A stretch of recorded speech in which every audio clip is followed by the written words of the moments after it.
All right, hello everybody. What?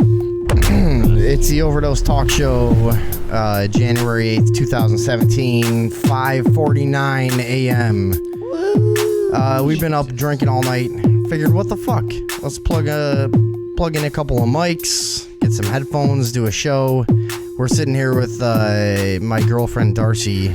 Hello. Hey, Beautiful Beautiful It sounded like you were about to say Beautiful. beautiful garbage is what it sounded like you're about to say. That's how I think of you. I know. Coincidentally. Yeah, beautiful garbage. Yeah, you're like you're kind of like Courtney Love. You're like, I should hate this fucking bitch, but god damn it, Yep. something about her. I got that little thing going on. And this guy Lee, who is a regular in the bar This is garbage. downstairs. Just straight garbage. Oh fucking god damn it! I wasn't supposed to say that. All right, I'll edit that. Okay, It's now just straight hold on. garbage. He didn't Lee want. Webb. He didn't want his name. Frog economist. We already did. .wordpress.com, and he's a guy that I met downstairs who's kind of a libertarian, maybe possibly anarchist leaning sort of guy that we got along really well, and I decided to have him up for 100 drinks and And I'm do a show. never going to be a congressman, apparently. He has political aspirations. You said my name. Hold on, if you guys said my full name. If you guys knew this guy, the fact that he's worried about like coming on this show and it ruining any political aspirations he has is just honestly hilarious because It'll happen. It'll happen. They'll pull it up. you hang out. First of all, we all live in New Orleans. You hang out in the local bars. You talk to thousands of people and say weird shit. You're just a dick, by the way. I've seen you be Hundreds of people I talk to. I've seen you be such an asshole. It's like you can't help yourself. Just to strangers when we're out and It's stuff. not like I can help myself. I'm just honest. Yeah, that's what I mean. This is just who Okay. you are. A lot of us filter that stuff out. You But know? like, yeah, I'm honest to hundreds of people. Well, Not for instance, thousands of or tens of thousands. the other night when we were playing pool and and I was taking a shot and this girl, like she was kind of attractive. She wasn't anything special, but she was kind of an attractive girl that like leaned under me while I was gonna shoot and was putting the quarters in. You remember this? And Yeah, instead of just on the side like normal people do, she had Right. to put it into the slots. and it kind of distracted me and was kind of weird, and I missed the shot and they were laughing at me, and a few minutes later, that girl was standing back by us and Lee decides to say to her, hey, do you want to fucking bend down in front of him again and distract him for this shot? And she was like, what did you say to me? And he's just like, yeah, you distracted him before. You could just bend down in front of him now while it matters and distract him from this shot. And she got livid. oh, and she was not happy. Okay, so I can never ever be elected to any. It's just the way. Okay, to be honest, No, I she had- got way more Anyway. upset about it than she needed to. Yeah, it and was I- a funny thing. I had no problem with what you All said, right, so- but I could see that it was like I probably Lee wouldn't have Webb risked saying it. never elected to anything. Is what we're saying. Lee Webb, That's what we're saying. do not Or no? vote for him. But visit his Yeah. blog at frogeconomist.wordpress.com and us at overdosetalkshow.com. Overdosetalkshow.com for free downloads of this and any other show we do. Okay. Lee hasn't seen the story, I guess. Most people that are checking our show out probably have about the 4 kids what is going on over there? right there. Huh? No, just put it right. What are you guys doing? That's not a. What's this thing over here? He's trying to put his not a thing. drink. That's not Yeah, stop putting your drink that's on the like expensive items. Just put it on the floor next to you. We're a thing. We got it. Okay. We're All right, we're good. Listen, Darcy, Yes. Lee hasn't seen the story. Most people have. All right, so 4, and this is important: race and mental handicapped and all this stuff. We're going to talk about it because 4 black kids kidnapped a mentally handicapped white kid and like held him, tied him up, beat the fuck out of him, tortured him, cut a piece of his the Facebook Live. Story yeah. He has heard of it. Okay, so you've seen this. Okay. So whatever. All right. And I only bring the race thing up because that's obviously the only issue here. Like if it was like, it's definitely an issue with. and that's what the media jumps on, you know. But do they? Well, It depends which media. Excuse me. The main. Which media's jumped on this? Well, the internet media, and that's the a internet media. Yeah, which is the more viewed, more legitimate media. I agree with that. Yeah. So I think honestly, we're past the point where we need to go. Look, CNN. I saw a CNN article that was like, no one cares about CNN. Exactly, and it's like, and so we're still in this mode of where we go. Look, the mainstream media doesn't mention their race, but if it was white people the other way, it would be a huge. And I agree, it's totally true. But who gives a fuck at this point? We don't need the mainstream media. Nobody gives a fuck. Nobody's watching. Nobody of any fucking intelligence is watching TV news. It doesn't. You know what I mean? So it's become this huge story, and I think we might have. This issue might have kind of like outgrown its relevance. You know, it's like when did when did the live Facebook story of this happen? At this point, it's probably been 5-6 days. I think it was on the 4th or something like that. Okay, and then since then, like barely, because for me, like let's wait. You haven't heard about it, okay? But now I did. Oh, you did. Okay, sorry. But like, what I'm saying is like, let's give it a couple days. Who reports it? Well, the media, the fake news, as they would call it, reports it, and you're fake news. Well, I'm fake news. Yeah. You're fake news. Anybody who's not, but like, CNN, Fox News, who the real reports news, the real news reports it. Who's reporting this? I think travesty. I think Fox is probably the only one that really did something on it. Someone being tortured, right, on camera, on fucking Facebook Live. Well, this is what's so disturbing about it is, see, when I saw this, here's what I wanted to avoid. I didn't want to be one of the people that like jumps on this from the right wing angle of like, you see, this is black youth, this is black culture, this is what it produces, and blah blah blah. No one wants that. These were 4 fucking particularly retarded black people that did a retarded thing to a retarded white guy. That's what happened here. And and I think what happens in a lot of the truth media, and why I've kind of gotten away from it a lot of the time, is then they go like, Black Lives Matter does this, and it's like, these people had nothing to do with Black Lives Matter. Black Lives Matter is a fucking hashtag. You don't think it's a thing to yell? It's not a organization. Do you think the reason why they did it was because Trump won? No, Trump was the winner. Well, you know what? Maybe. Do you think that was their aggravation? Well, because people are being manipulated a lot, as you know, right? And I think I get it. I think there's maybe some of that where they're now like, there's a lot of people, not only black people, but there's a lot of people who feel like they're not, cis white males or whatever, that are now very enraged and hot about stuff. There has been a lot of cases like this. There's been a lot of cases of white people doing it to black people. People do shitty things to people. It's just how it is here. Not to excuse any of it, but it's like they want. This is just another story where it's like, everyone jump up, take sides, argue about how everything about why this happened, and hate each other and argue. You know what I mean? That's the whole purpose of it. Every time there's something like this, every time, I'm wondering, what are you trying to distract me from? Yeah, because like usually it's like Edward Snowden, like, right, hey, where like I gave all this information to people, or there's other issues. Like there seems to always be an underlying thing, like, oh, don't watch this thing, like, oh, racial issues. Let's just be particular about this racial issue. Right, and this is kind of my point, is that now, the alternative media that grew on the internet that I love and that I've been a part of has gone towards the same gimmicks and flaws that we hated about the mainstream media. And now we're doing the same thing, and a lot of it is just, so race-driven and divisive that it's not getting us any closer towards the harmony that we had hoped for. You remember like 5 or 6 years ago? I swear to God, I thought that we were headed towards an enlightenment. I really did. Yeah, I mean, I really did. agree with you. Yeah. 100%.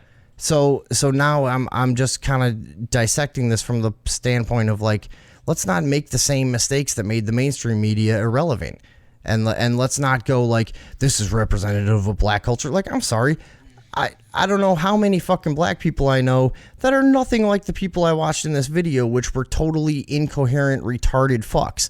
And this is the other thing is people don't want to fucking, a lot of white people won't look at a stupid black person and go, that's a stupid motherfucker right there, because they go, well, I don't understand him culturally and blah, blah. No, fuck that. No, the people like, in this fucking video were fucking stupid. Exactly. They don't represent fucking black people. I don't look, I'm not going to go ask my black friends, what do you think about these guys? Yeah, Were they when you look at like, that video, when you look at that video, there's like, if you're just going to ask people, there's going to be a small percentage that agrees with the extremist amount of that video. Oh, definitely. I've seen that. Yeah. Yeah. I mean, we're all going to agree. Right? Well, there's gonna be a small amount of people that agree with what the people in the video did. Yeah, exactly. Yeah, It's definitely. just like, yeah, there's some black people out there that are like, such garbage reporting. well, and there's also some black people out there that are like, I don't give a fuck. We've taken so much shit. I'm not gonna spend my time worrying about this. There's a lot of that, and like, and there's a lot of really racist black people that are like cool with it. You know, that's actually somewhat understandable, but like you everything's just step understandable. aside. You just step back, and you're like, okay, how much is this really helping our side? Well, Because, I don't know that I have a if, side if, anymore. If we're just gonna be like, honestly, which side? everything's racist. Which- it's not really gonna help everyone. Are you talking about the side of people that want to be like pragmatic and logical about stuff? You know, I'll be on that side, I guess. I mean, like when you say, I'm going to be pragmatic and logical. Yeah, everyone wants to be logical. Everyone wants to be logical on every side. That's okay, fine. But I'm asking, I didn't know what side you meant when you said on our side. No, I feel like I'm going to be on everyone's logical side. Why would I argue against that? No. I'm not trying to straw man you. I'm just saying, when you said, you said something about sides. Whatever. Let's not get caught up on it. Whatever. No, I don't think we're on sides. It's just like, it seems like people want to draw lines. Of course. And I feel like, well, because that's so many people are on the same lines and they don't even realize it. but that's natural tribalism. And it's more fun. You know, it's not fun to be like this, where you have to have patience and really fucking look at things and think about them and read about them. It's not fun. You almost do it out of a sense of duty because you have the opportunity in the monitor. I do, at least. No, I hate being on sides, actually. No, that's what I'm saying. That's what I'm saying. It's not fun to be like, or okay, all right, whatever. What I'm saying is, I think it's more immediately gratuitous to just fling poo at each other and join up in a group and go fuck this, and you stop, and you don't have to progress in your thinking, and you just party with people who think like you. And you know what I mean? So I can say it's tribalism, though. It's ingrained in people, and it was a healthy thing until modern times. Honestly, you know, tribalism was how culture survived, by not trusting and not involving themselves with other foreign cultures to the point that would be a detriment to their own. Did Darcy just fall asleep? What? Yeah. Listen, I'm gonna say. Yeah. I'm just saying it's part of human, like, human nature is, there's always, like, you feel that someone should be in control. So someone should be in control.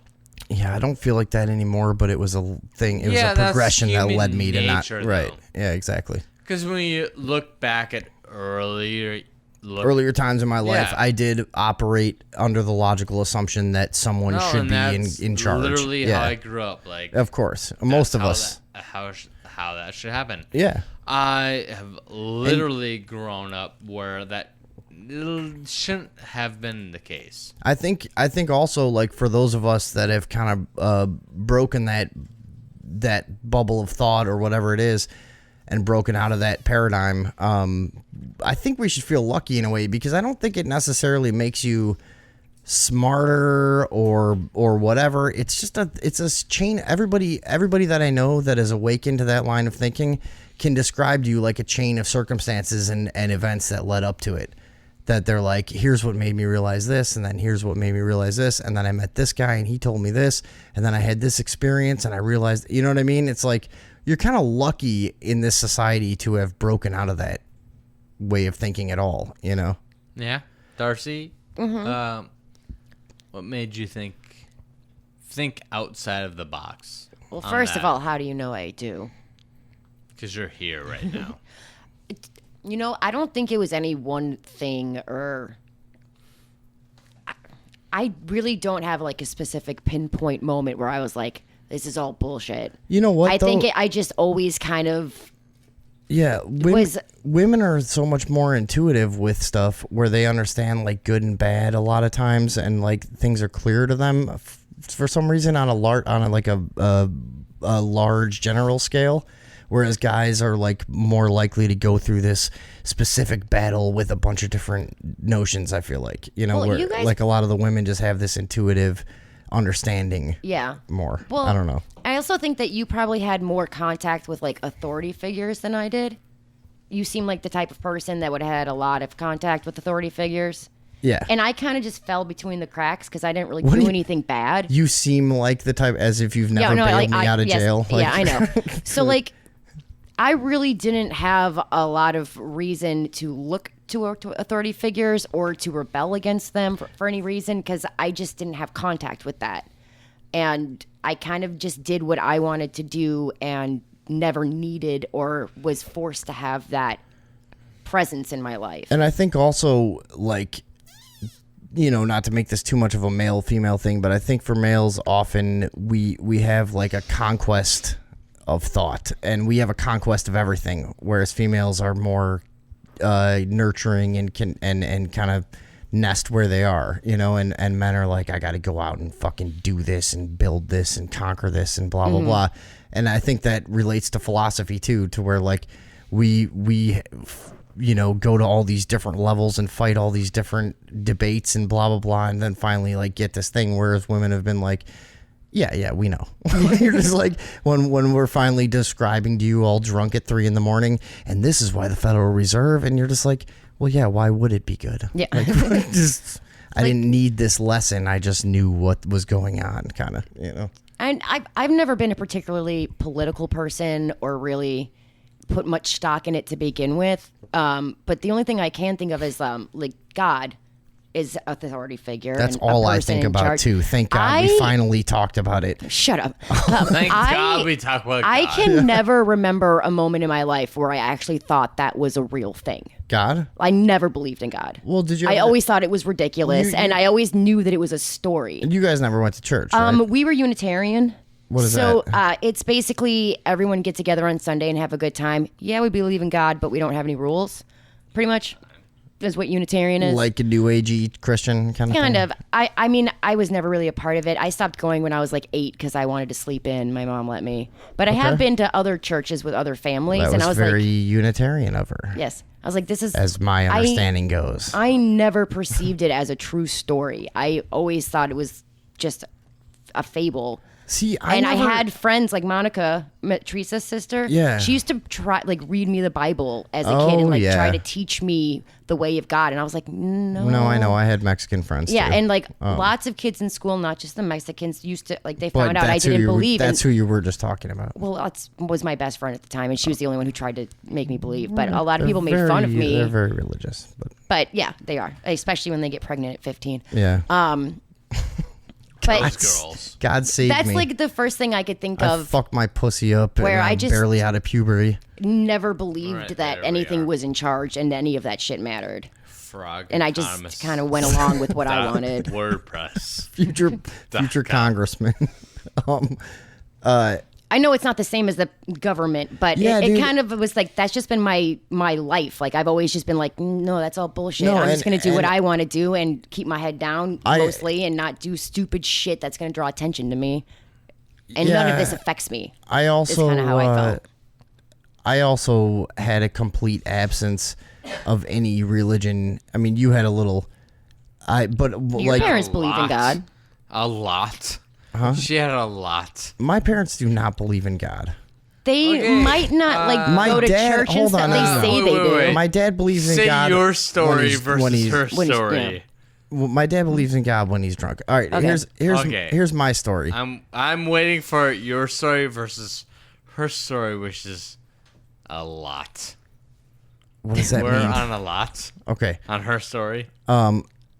I had zero religion in my fucking life at all. I didn't even know. Use the F word, and that means didn't even know what it was. Okay. And I mean, like, I knew kids at school went to church, but I honestly had zero concept of what it was. Like, I really didn't know. I was like, they believe in this. They believe. And how many of your kids were pregnant? What kids? What are you talking about? You and your kids. Me and my kids? Yeah, I mean, she's already half pregnant, and her friends are all pregnant. We're gonna finish that job off tonight. Yeah, baby. We're waiting for it. I'm watching. No, but I literally, I don't know where my, like, because I had two hippie parents, kind of, that had both rejected. Kind of. Yeah, kind of. Kind of. They're they had flowers, but not somewhat flowers. It wasn't like Ned Flanders' parents, where they were like beatniks and you know, no, it was like you know, my parents were basically anti-authority kind of people. I had zero fucking religion at all. Didn't know anything about religion until I was like 26, probably. What do you mean? How's that possible? You had no idea what religion was until your age 26. I'm saying I had never read into any of it until, or like known what anybody was talking about. Like, here's what I. Wait. At age 26, you were oblivious to all religion. No, that's what you're saying? I'm saying that I knew some things about the history. What did you know of religion at age 26? I knew. Okay, here's what I knew. I knew like historical stuff. I knew like what? You know, just about like the ways that religions were formed and stuff like that, like in Western religions. Like what? Like Moses, part of the sea. No. David's awesome. No. See, that's the kind of Solomon's shit. Solomon's also awesome. That's the kind of shit that I didn't know. What I knew. What did you know? What I knew. At 26 years old. What I knew at 26 was more stuff that was like this, like you know, about the early Western religions all being based on pagan religions that worship Saturn, and the festival of Saturnalia that then became Christmas because the Catholic Church. You know, like Christmas was celebrated on December 24th because that's what the pagan religions and their stuff was all based around solstices, and so I knew that's what you believed in. Like, that's what you knew. No, I'm saying that's halfway through your life. That's historical stuff. That's all I knew. I didn't know anything about story. Really, that's what you knew? Yeah, I didn't know anything about. That's your life. What is wrong with that? I'm saying. I feel like that's. I don't know. I'm saying I knew historical stuff about my point in your life. I knew, hey, Christmas, we have presents at that time. You thought that, like, oh, there's pagans that, like, did stuff. No, I just knew. I'm saying I knew about the historical aspects of the formation of religions and stuff like that. I just didn't know. That's all you didn't have presents. Did you have presents? Oh yeah, we had Christmas. Yeah, dude, we had Christmas. I just didn't know any of the stories or what religions were talking about at all. Did you get presents and you didn't know what they meant, or they were like, oh, this is why we're giving you presents? This is because you know what, pagans. We didn't talk about what. We didn't talk about thing. We honestly did not talk about religion in my house. We really didn't. But they give you presents? Yeah. Okay. It's Christmas time. I mean, I'm not Yeah, it's gonna, Christmas. Yeah. I'm not gonna. What else do you do? Where am I going to get my NCAA brand basketball Yeah. I if mean, I don't get it for I Christmas? get it. But I'm just still like. So you never believed either? Is that what you're saying? I didn't have anything to believe in. It's not a well, part I of my mean, life. like other kids didn't talk about it at Not school or really, anything? no, not much. I mean, I knew that it was a thing. So I knew all the other kids were just. Here's what no. super Here's what other terrible. kids talked about at grade school. Oh, I had to go to church. It fucking sucked. It was boring. I went to CCD. It fucking sucks. It's boring. That's what kids talked about. CCD. I can't even remember what CCD stands for. I That's don't how know either. terrible I am. Christian Children's something. No, it's so much worse than CCD. What is it? No one knows. Like, I'm sure kids who went to CCD do. I went to CCD. And you really? And you No, don't remember what it's- it means? Catechalism, blah blah blah. Coalition of cockdiddlers. No, it's worse. Okay, let me. No, wait. I'm gonna Looks it up. Google It is coalition of cockdiddlers. I'm gonna Google this. No, but when I No, I'm gonna Google so this. so Wait for it. I guess the point of this, we'll come Are you back. waiting for yeah, this? let me know when you get it. But the point Okay, of this Google. is that What does dude, CCD stand for? here, I was turning off his mic. Can't just type it. So the point of this is that Fraternity. I don't have I never had anything to rebel against, but I am this way. I'm anti-authority in every way, but it was never put on me. My parents didn't do it to me. Interesting. I was never a part of any structure that I gave a fuck about at all. School was a joke, whatever. What is it? Fraternity of Christian Doctrine. Okay. No one knows that actually took CCD. No. Literally no one. No, because you didn't give a shit. Exactly. That's what I'm saying. All I knew about religion was that it Exactly. was boring and it sucked, and you couldn't play Yeah. baseball. Cool. You know, why Wait, couldn't I don't why? know about the baseball thing, but Well, or whatever we were doing when we're 9. Like, why weren't you over here? Oh, we had fucking church or whatever. Oh you yeah, know, we're like- doing CCD on Wednesdays. or some shit. I can't practice for baseball. Well, you know what I'm saying. No one said that. Yes, they Literally probably, no one it said probably that. came up, but the only I don't point think is anyone said it it. wasn't a fun thing for a kid to do. Literally, I don't know. That's the thing. That's all I'm saying. And so whatever. That's I think the original point of all this was like how do you become anti-establishment or how do you get this spark in you? Darcy That's says the question. that was how it How all do we get started that off. spark in this? I That was wouldn't how it call all it a started spark off. in me. I was just never felt the need. Like I didn't need anyone to tell me what to do what I needed to do. Like I just did it. I just lived. So you feel like You just rode the breeze. Yeah. You're Adam Smithian or Rothbardian. What would you classify yourself as? Neither of those because I don't know what you're talking about. Okay. Darcy- Hayakian. Darcy was really wild the way she came up. She used to listen to stuff like this. Oh yeah. Like plans are for squares, Daddy-O.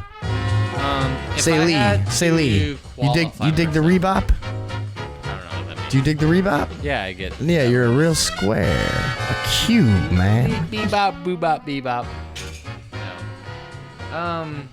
Like You if never I saw had- the wild one? I don't know what that means. Alright. If I had to qualify myself, clearly I would go Rothbardian.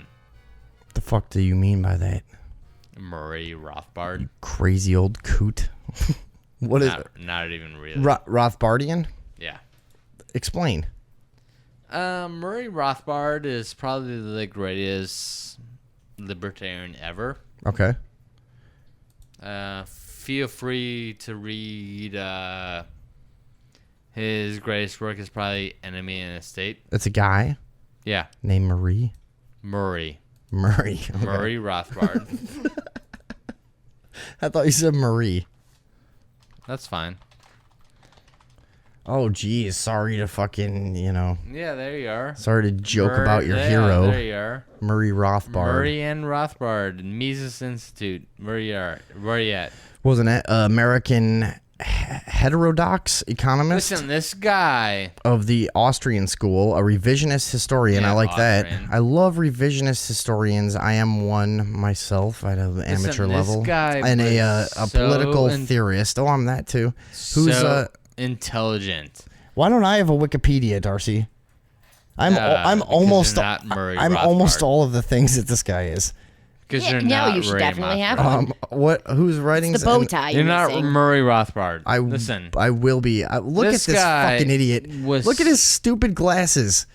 There's no reason. No smart He's person like a would look million like years this. old. And a bow tie?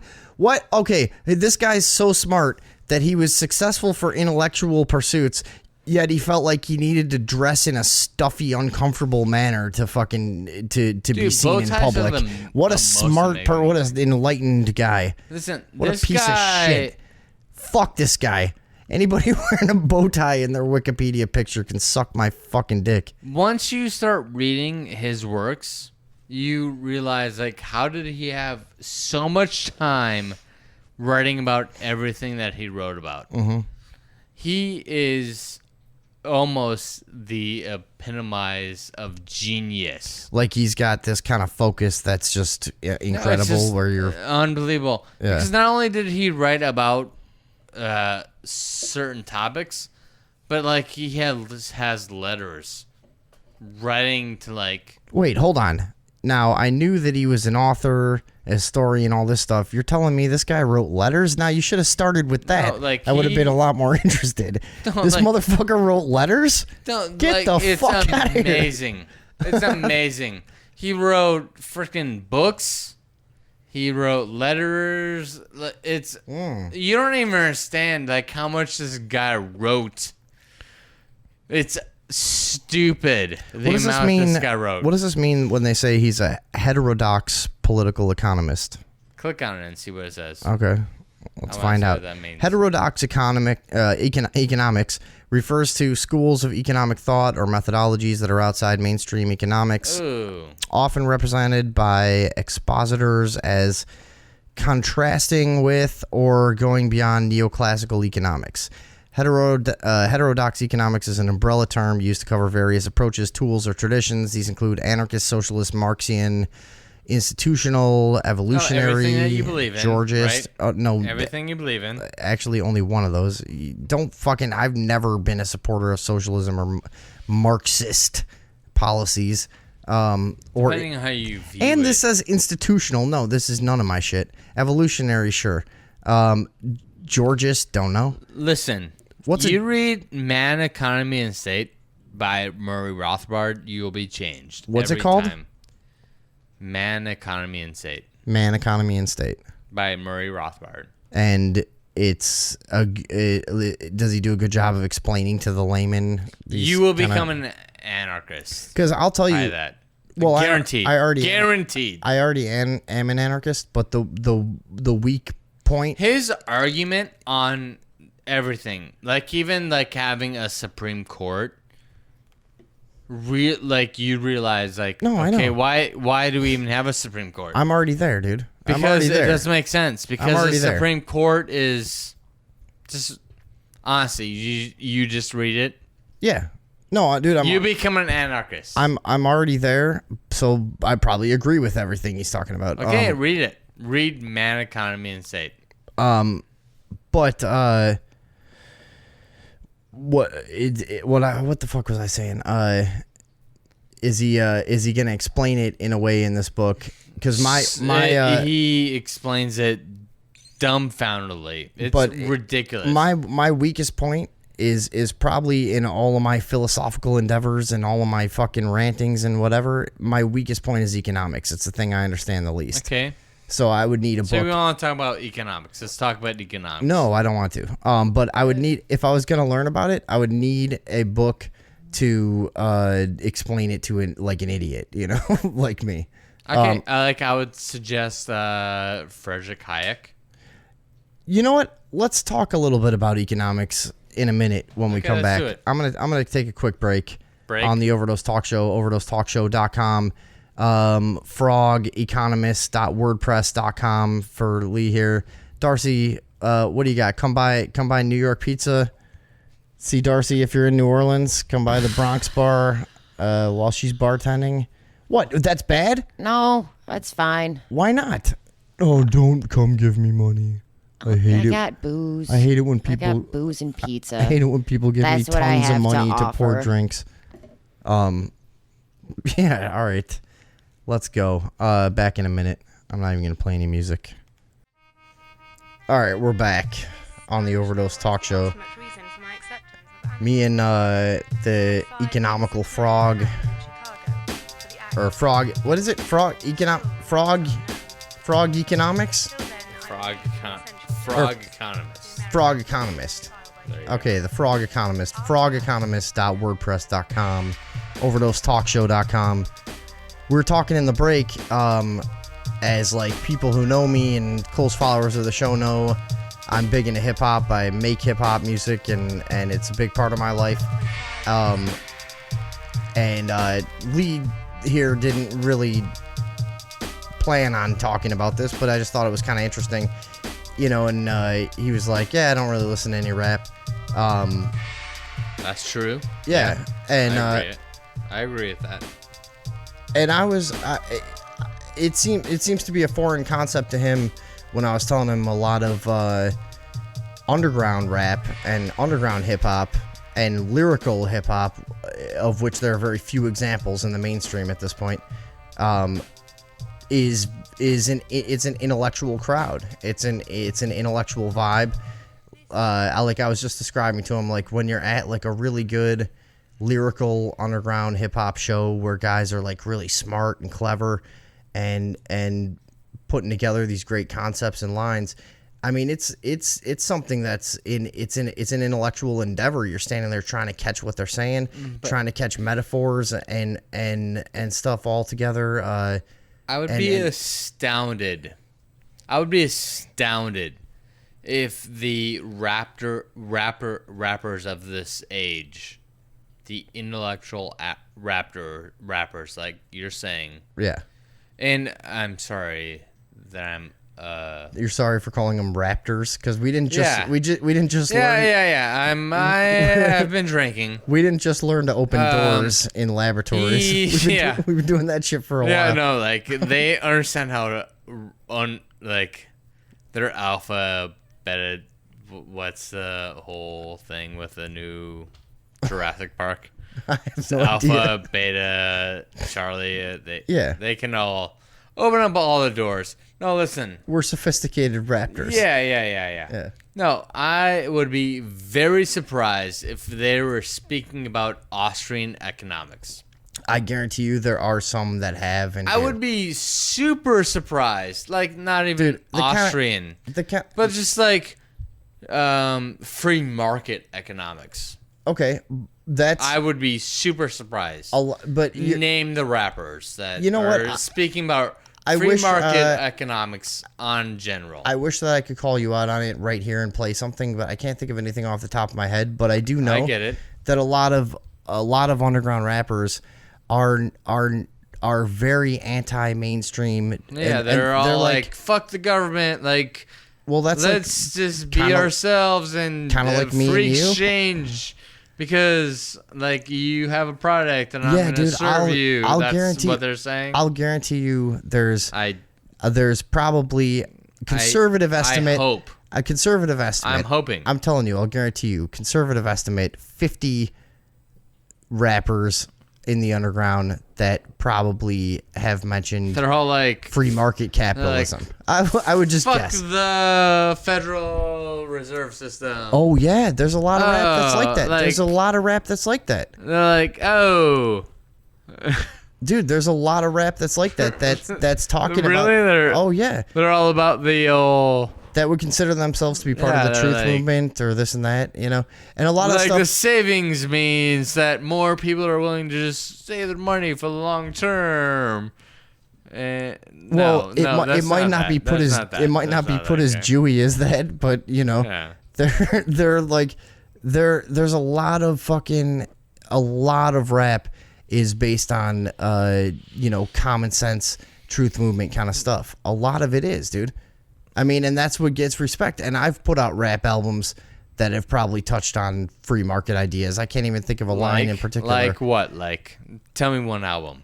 Tell me a lyric that was free market. This is what I'm saying, because right now with the flow of the show, tell me right now. This is what I'm telling you. If I had time to prepare, I would just bury you here. But like, I mean, we can take a pause. I don't have the kind of memory that goes like, okay, it's halfway through verse 2 of this. I'm just telling you, dude. No, with lyrics. Give me lyrics. Well, but I'm the one basing what I'm saying on experience. You're just guessing. No, yeah, I am guessing, but you're saying from what give me your lyrics that base it on free markets. This is I don't know. I could do it, and we will hold that challenge. I'm not backing down from it, but I don't want to just like hold the show off and just go find something. I mean, we could literally pause, and our listeners would have 1 second listening ability. You'd pause, you'd find your lyric, and then you'd come back. Is that what you want to do right now? Yeah, pause it right now. I would wait 45 minutes for you to find your lyric. That's how you want to spend our time. At 7 a.m. I have drunk. Nothing else to do. You want me to stop and go find one of my lyrics that has something to do with free market capitalism? I would love that. Are you serious? I would love that. Jesus Christ. Do you know? Okay. All right. Are we pausing right now? I guess we'll stop. All right. Here's what we did. We just paused the show. I don't know why, because I thought I would be able to go find a lyric of mine that directly related to free market capitalism. And you got it at like album 13. Where did you get that? No, I found something that sort of loosely related to it on one of my albums, but whatever. Which album? What I'm saying. Which album? On Breadcrumb Elements by Robot Hilarious. And which album was that? 13?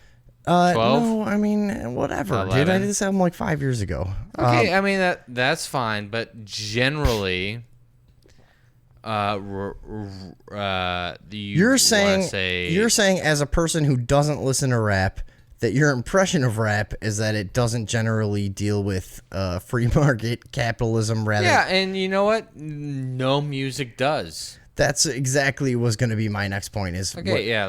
But there's literally no music. Because it's also kind of a boring thing to write about, you know? Yeah, I mean, like you're not... When you want to write about something that's just going to be like, correct about a societal issue... Yeah, it's boring. I get it. I get it. I understand. And also there's a thing about like people who produce art, or they do it out of emotion, and you know what I mean? It's usually when you do emotion, it's not going to be intellectually correct. Here's why Keesney, or what is it? Keynes?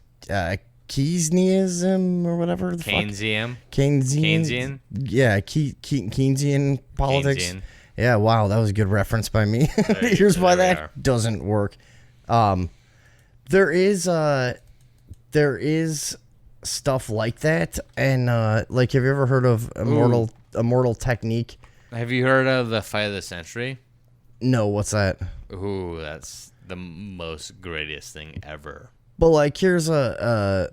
What are you looking at? What are you doing? Are we listening to this on our radio show? Yeah, radio show. There's a guy called Immortal Technique that like I've never become a huge. I respect him a lot, but like, we're listening to this entire thing. It's not a good one. I was just trying to come up with an example really quick of 26 million views on this garbage, probably. No, he's not bad. He just is very like fact. Here's another fact. And this is the example of like if there was going to be somebody that sat down and wrote down about like economic principles and stuff, it would probably be this guy. But it just ends up. I'm interested to listen to this guy. It just ends up being drab and boring. I don't know if this song is a good example. But this is Immortal Technique. This is the point of no return. I can never go back. Life without parole, upstate, shackled and trapped. Living in the hole, looking at the world through a crack. But fuck that. I'd rather shoot it out and get clapped. I've gone too far. There ain't no he's just talking about prison and guns. This is not a great example. I feel like he's talking about a lot of racial issues. Like, if you look up Fight of the Century. Oh, wait, hold on. Here, let's let him get into it for a second. And, like, I'm going to agree with a lot of it. A lot of our laws are racial. Yeah. And the way they're prosecuted are racial. A lot of the reasons the police, like, target people is racial. I'm not going to disagree with that at all. At all. Okay. I mean, that's listen to this part. different than the whole economics. The Templar Knights when they took Jerusalem, nigga, and figured out what was buried under Solomon's temple. Al-Aqsa, the name is not coincidental. I know too much, the government is trying to murder me. No coming back like cutting your wrists open vertically. How could the serpent be purposely put in charge of the country? Genetic engineered sickness spread amongst me. So, okay, it's good, it's creative, it's smart. I couldn't get into it because it's really just like fact, and not enough poetry for me. The personal fucking preference, I think the guy's great still, but whatever. That's my example of like what happens when you just sort of like sit down to like, I'm gonna write poetry about facts, you know. Like, so it's not very often that anybody does that or gets any success doing it, I guess. I mean, okay, he wrote about facts, but would he continue to write about the facts? Because right now we have Barack Obama. And oh, yeah. He's probably gained... He's still writing about that? Oh, he's gotten way more famous in the past, like, 8 years, yeah. Okay, can you show me that? Where he shows... Do you want me to show you, like, a trend, Barack Obama, a trend chart? like, or, in the thing? I don't know that he has... Because he had George W. Bush in that. Oh, sure. Okay, like, I get what you mean. You know what I'm saying? Yeah, I don't know if he directly targets Barack Obama. I wouldn't be surprised if he did. Probably not, though. I wouldn't classify him as a left-wing guy. Although, you know what? I didn't used to classify Rage Against the Machine as left-wing, but they definitely are. Yeah. You know.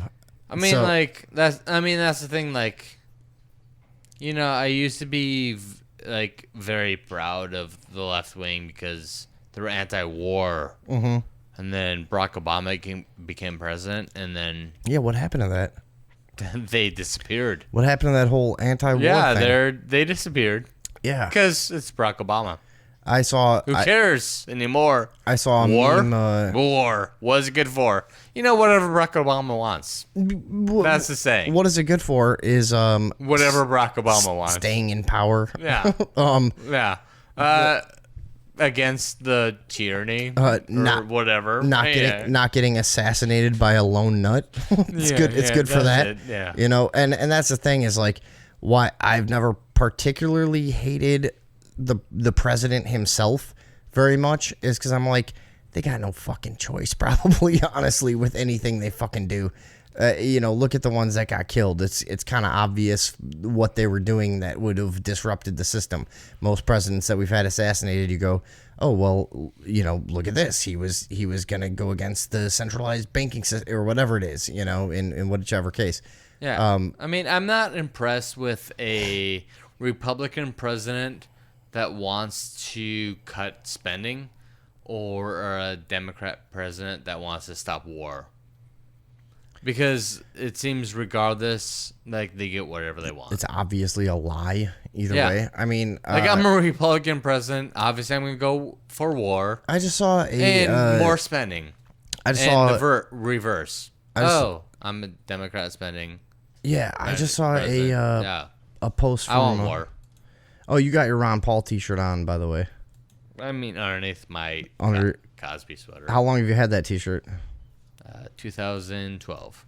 Yeah, dude, I remember those were some inspiring, like, uplifting days. It really Ron Paul saved me on politics in general. Yeah, I would say me too. To have such a fucking consistently logical, measured voice in politics is more than we deserve, honestly.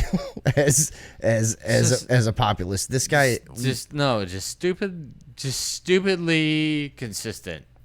I mean, and no one deserves him. I say more than we deserve because we haven't. No one deserves him. Yeah, we haven't been diligent enough as consumers and voters to even deserve this. But this guy is somehow still out there, and Let's see. I'm looking what for this. outrages me is the people that were Ron Paul supporters are now Bernie Sanders supporters. I haven't noticed any of that. I've seen a lot of them were Donald Trump supporters. I've seen at least 12 people that you knew that were Ron Paul supporters that then became Bernie Sanders supporters? Yeah.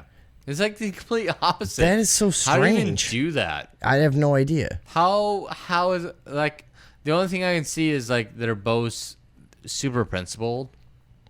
And even Bernie Sanders isn't that principled as Ron Paul. No, Bernie Sanders is he does what every politician does, and he fucking does vague pandering, sloganeering. He's a fucking douchebag, cocksucker, fucking asshole like the rest of them. Yeah, he's very he panders. Like I don't fucking like the guy. And the Fed. Dude, I don't. And the Fed. I'm sorry. And just as a person, I don't like him. When I see him interviewed, I don't like him. I just don't fucking like him. He just kind of, I don't get the whole cult of personality behind him. I think it's just like a, hey, he seems very principled, so we're going to follow him. I guess, but it's such a manufactured. I mean, Ron Paul is by far the most principled on his, what he believes. Oh, here it is. Here's what I was looking for. Okay, it's a Ron Paul posted on Facebook. Barack Obama started with a Nobel Peace Prize and is ending his presidency with the Pentagon's Distinguished Public Service Medal. Sounds about right for a president who bombed 7 nations and became the first in U.S. history to be at war every single day of his 8-year administration. I never realized that, but honestly...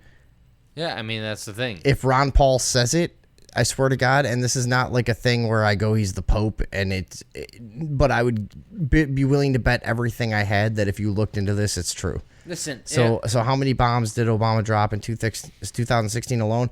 It doesn't say it here, but I saw this article the other day. It's about 27,000. 27,000 bombs dropped in 2016. If people are listening to this and they want to donate to a worthy cause, closer. Cause, yeah, and they want to donate to a worthy cause, the Ron Paul Institute for Prosperity is a very great cause, because that's what's going towards fighting against just the establishment view of what we should be going to war against. Like when they say Russia interfered in our election cycle. Yeah. Ron Paul Institute is the one that's saying, nope. There's no evidence of this. Case. You're literally just making this up. If you want to listen to the CIA that said Iraq had weapons of mass destruction and they didn't, and Russia interfered in our elections. Or if you want to listen to the CIA, that every time they're caught running drugs, they go, these were rogue agents. Rogue agents. No, like, we didn't do that. Every of the 35 times they've been caught running drugs. Listen, Ron Paul is super the guy that has the most integrity.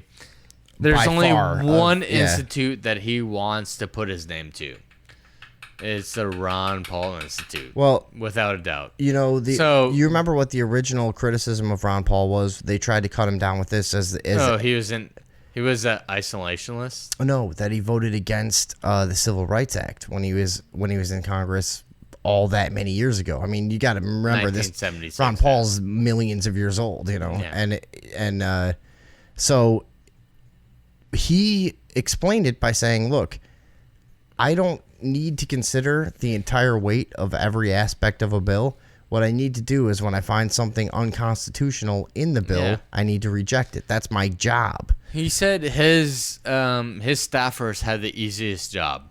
Exactly. Find an unconstitutional part of his bill, of a bill, and he will vote no. And by the way, when this part of it's gone, we'll read it again. and then we'll talk. Yeah.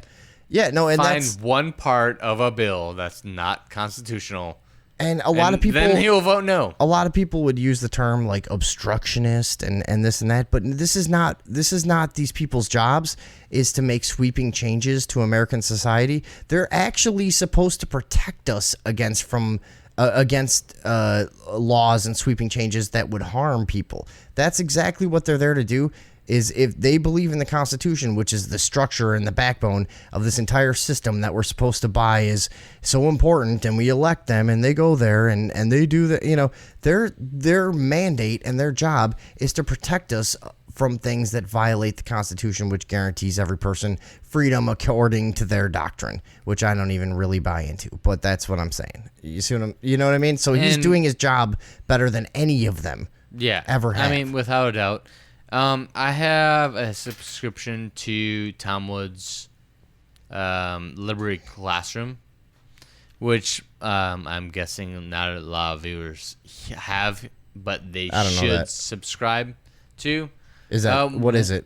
It's basically imagine you going through college and not getting the actual learning that you should. Mm-hmm. So what Tom Woods does is he has a lot of professors that will teach you what you should know. So one of his courses is the 10 best and worst presidents of America. All right. And like the standard test is the presidents fulfilling their like what they want to do. But that's not the president's job. Is that like what they say they're going to do and how they get elected? A president says, I want to do this, and how well... Which, by the way, is the most hilarious part of every election. How much attention gets paid to shit that's never going to happen. But, actually, a president has one job. To protect and honor the United States Constitution against... Yes. We're supposed to be electing the most incorruptible. Great. It's not supposed to. Over time, it's been morphed into this thing where it's got to be. I serve that oath. Yeah, it's got to be a person who's official and can do this and do that. No, we're supposed to be electing the best, most measured, uncorruptible, fucking good person that we can find to protect the Constitution and protect the individual liberties that we were supposedly guaranteed. Yeah, against enemies, foreign and domestic. Right. Against the Constitution. Yeah. So that's what one of the courses is.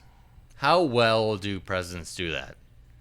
So he does not at all. 10 best and 10 worst. Yeah. So the 10 worst I'm listening to right now. Oh wait, can I guess some of them?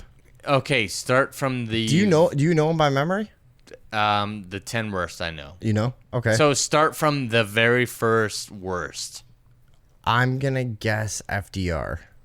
Go very further. Really? Yeah.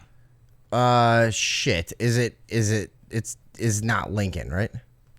Go before Lincoln. Is he on there? He's on Lincoln. Lincoln and FDR on the 10 worst. Or they gotta be, yeah. Don't tell me. George Washington? George Washington's number one. Get the fuck out of here. Yes, he is. Really? Yes.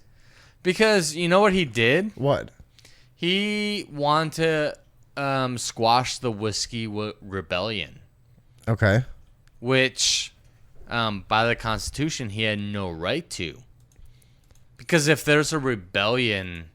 Are you looking this up? Yeah, I know that I've seen this before, but okay, I just don't remember. I think it was Wisconsin. They had a rebellion. Okay. And according here, do you want me to just read the summary of it? It was a tax protest in the United States beginning in 1791 during the presidency of George Washington. Okay. The so-called whiskey tax was the first imposed on a domestic product by the newly formed federal government. Oh, I see. Okay. And they were like, fuck you. I thought we just fought a fucking war about this. Okay, it's actually Pennsylvania. Remember when we threw all that fucking tea in the bay? What the fuck was that? And here's the thing. Wait, they had them dressing up like Indians, throwing tea in bays, fucking hiding in trees and sniping redcoats. Here's the thing in Pennsylvania. No one actually thought this tax would actually take place. Mm-hmm. No one thought it would like anyone generate tax from this, right? Right. So it was just a thing, like, oh, they passed it, but no one was actually gonna like accrue taxes from it. Article 4 says that in order for the federal government to go into a state, Yeah. it either needs the governor to say, hey, federal government, come into my state, or the state legislator. There has to be consent. One of the two. Yeah. The federal government cannot just go into a state and squash a rebellion. Right. Neither of those happen. Okay, the tax applied to all. Let's see. Hold on. And then Washington sent troops into the state. Yeah, the tax to was squash that. The tax was resisted by farmers in the western frontier regions who were long accustomed to distilling their surplus grain.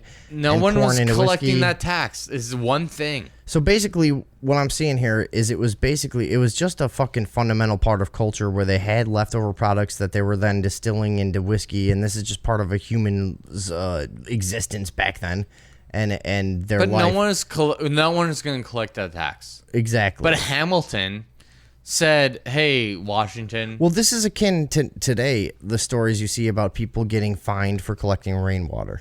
And it's like, you're not supposed to. Yeah, you know yeah, what I mean? Similar. Yeah, And that's why Washington's number one, is because he set that precedence. Like, oh, okay. I'm going to step over the boundaries. Yeah. Even though Article 4 says I need either the state legislator or the governor to say, come in and squash this rebellion, neither did that.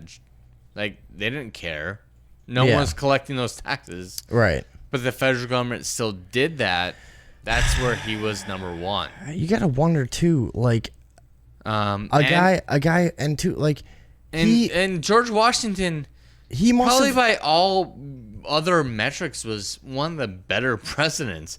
He has a lot of great quotes. Right. He understands the overbearingness of government. He also wrote, what was really interesting to me about him is he wrote a series of letters to the Library of Congress about the dangers of secret societies to a government that was as free as ours. He was the guy that was first posing the idea, like, look, we've set this up, but it's very vulnerable. It's extremely vulnerable, we need to be conscious of efforts to infiltrate it. Benjamin Franklin probably as well. But the thing is George Washington was the first president. He set up this precedent. So the next president was Andrew Jackson, and then after that was Abraham Lincoln, and then you start getting into... You're talking about as far as the worst go. Yeah. Yeah. So, I mean, it's just like setting up a precedent. Well... old So Andy Jackson, the engine killer. You remember when he was running for president, his nickname was the Engine Killer. Okay. I was not alive during that time, so I don't remember that. You youngsters. And even though he did stop a central bank, which is freaking amazing, love him for that. Right. He didn't do it for any of the actual right reasons. He just hated the people that were part of the central bank. The Jews. So he just stopped that. But the thing is that really how it went? He didn't do it for philosophical reasons? No, he didn't at all. He just hated the people that were for the central bank. Are you sure about that? I would bet money on that. Huh. Okay. I didn't know that. Yeah. Or whatever. Once again, you should probably join Liberty Classroom. Yeah, I don't know what I know anymore. Honestly, life is so goddamn confusing, and there's so many things to read about and learn. Do you not want to be confused about things? You know where you won't be confused about things? Liberty Classroom. Oh, yeah? Yeah. Anyone that listens to Tom Woods radio would love the segue I did into that. You won't get it, but maybe you'll get it soon. Okay. Enough if you listen to... Yeah, but I mean, dude, Tom Woods radio. It's not a matter of finding one source or one idea. Because no matter where you go, because so many times in my adult life, I felt like I reached a plateau of thought, or something like that. That one, and I don't want to be oh, I'm the guy that loves this.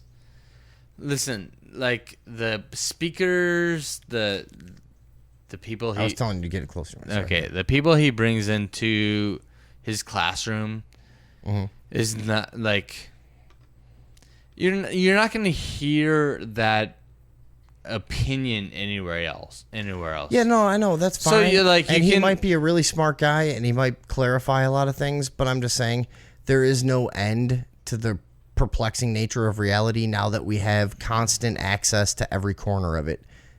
It's driving me crazy. Like, there are so many things to learn and so many things to understand, and then to add your own fucking interpretation, and it just, life has gotten completely exhausting, to be honest, in a lot of ways. Like, to try to dissect so many different things and learn so many different things and know so many different things and be somewhat credible when you're speaking about it. It's like it really has fucking gotten daunting, I guess I would say. I mean, I understand that as well. But when I think about my own education, okay, like when I was in high school, I was told it was impossible for a railroad to just build itself from east to west. That's still impossible, actually. There needs to be people involved Like that work on it. the federal government needed to be involved. No, I'm just. But you said build itself, so I was that's just not being true. an asshole. It happened. Yeah, it did. It happened And privately. There was an interstate highway system as well. But like, I mean, that's my thing. Is what the school will teach you is way different than what actually reality is, unless you know the right things to ask. Of course, the public school, because a virus on your computer is never going to tell you how to get rid of itself. So a public school is never going to educate kids on how to be free. That's not part of the deal. Okay, yeah, but like, how can you? I mean, like, without being super into racist or conspiracies, homophobic or okay, conspiracies. Yeah, like there was a railroad that built itself east to west. It didn't build itself. The Chinese had a little something to do with it. But it was a private guy that did it.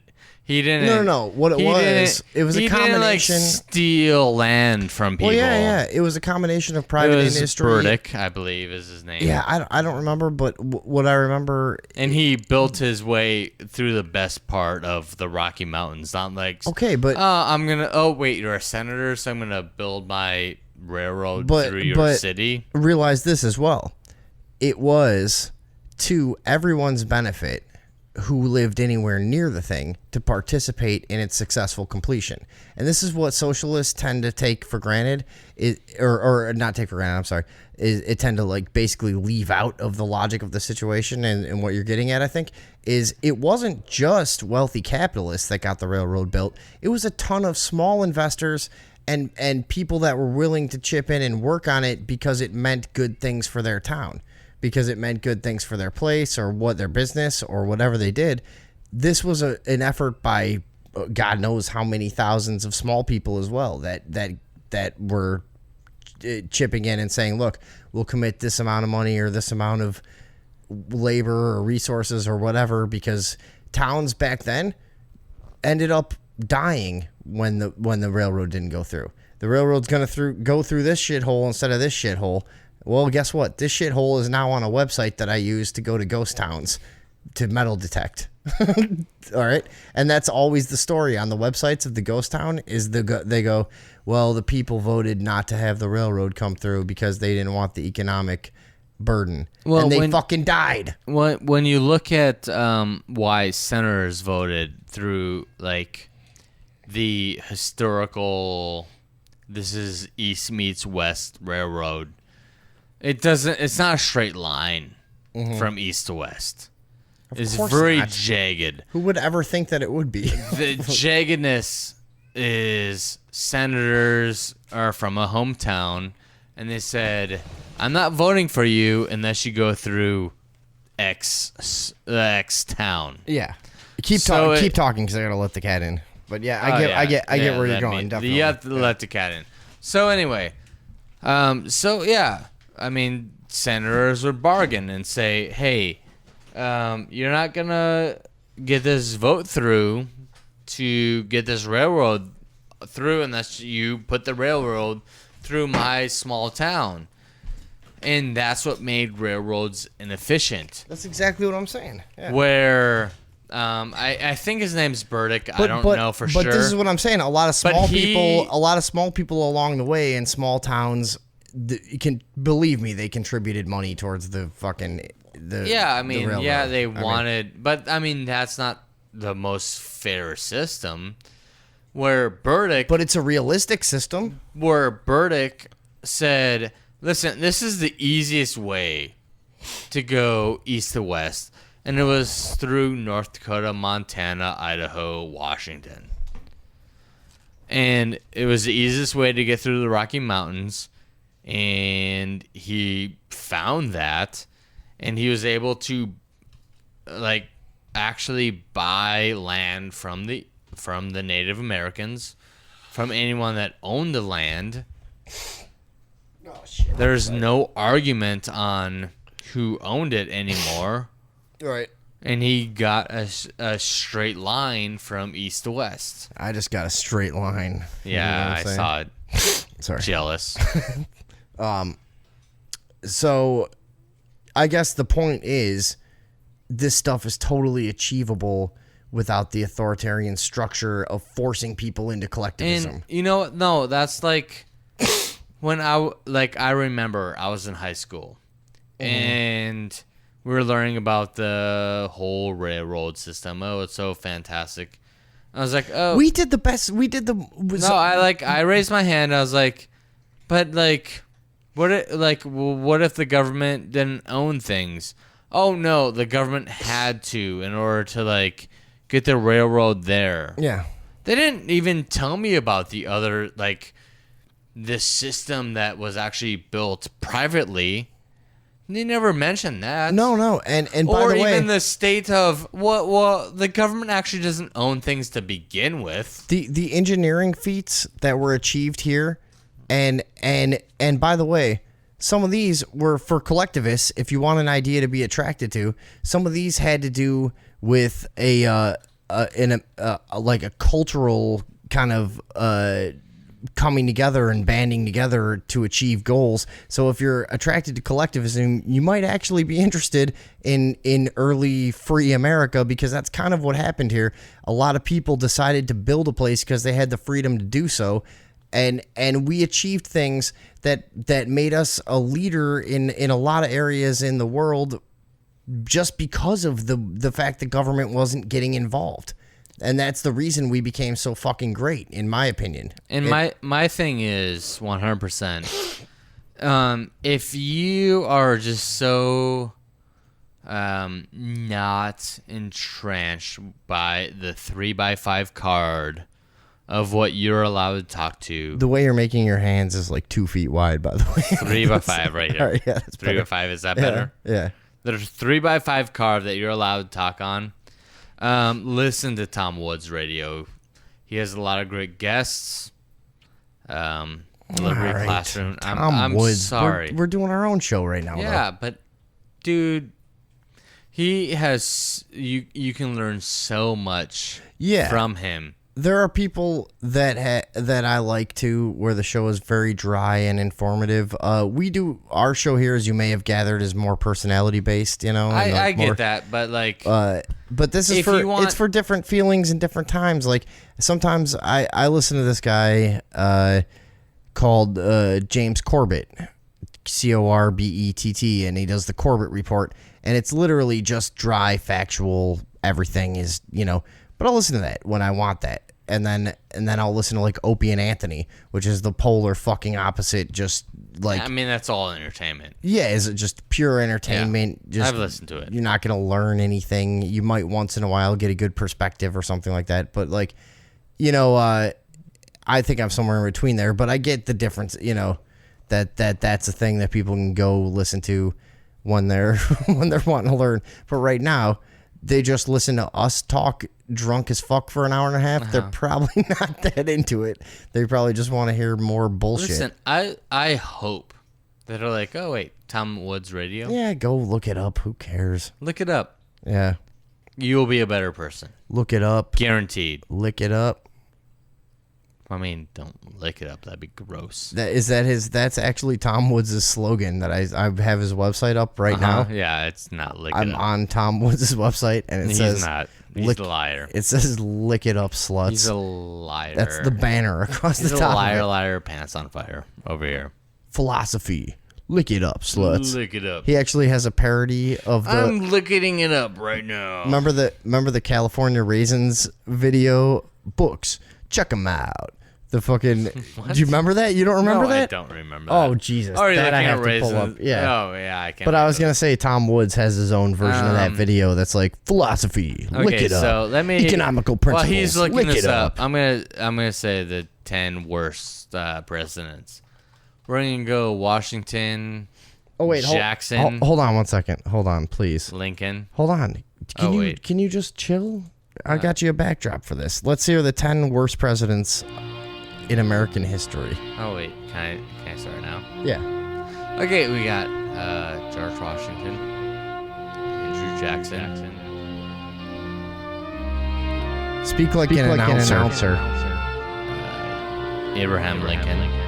Ooh, that's unpopular. We're gonna say Theodore Roosevelt. Ooh. Mhm. Hold on. Harry Hold on. Truman. Let's stop on Theodore Roosevelt. Now, he was responsible for like a huge percentage of the land that the government owns to this day, right? Yeah. Because he decided, look, this is how government always does shit. They pretend they're going to help something or save something, and they really just take a shitload of rights away or property away or something. That's and this true. was Theodore Roosevelt's thing. Yeah. Is I'm going to preserve the national parks and all this stuff. And it turned out what was actually going on is the government was acquiring tons of land that was supposed to be allocated to the taxpayers for a bunch of different things, which, by the way, that's like a fucking hour-long conversation about what that land was supposed to be used for. But, okay, putting that aside, now the government owns land that they can leverage for fucking unpayable debts to China, which we've seen over and over with the Bureau of Land Management, that basically is responsible for just taking more and more land as time goes on because it contains minerals and resources and oil and this and that, and they leverage it to borrow billions of dollars from other countries. This is what we do. So are you saying you might agree that Theodore Roosevelt was A one of the shithead? 10 worst presidents? I am on board. Okay, Yeah. so once again, libertyclassroom.com. Yeah. So we got Theodore Roosevelt, Uh-huh. right? Harry Truman. Oh man, he dropped Wait. those, Before Harry Truman, obviously, FDR. FDR. Clearly. Everything FDR did proved to be a complete failure. Yeah, I mean, most people would agree FDR. That's of our taking. People look at him as such a hero. Yeah, They are the worst. Him and Abraham Lincoln are the most misunderstood people in history. Clearly I feel the like worst.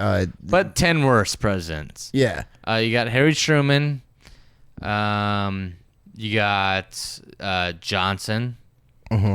Then you got George H.W. Bush, Bill Clinton. Yeah, Bill Clinton. basically everyone then- for a while. And then Like, George Bush so again. both Bushes were on there. And then Barack Obama. Yeah. Really? Yeah. Because we have just fucking He gone. just combined the last president. I totally see that. Because in my lifetime, all there has been is obvious corruption and evil.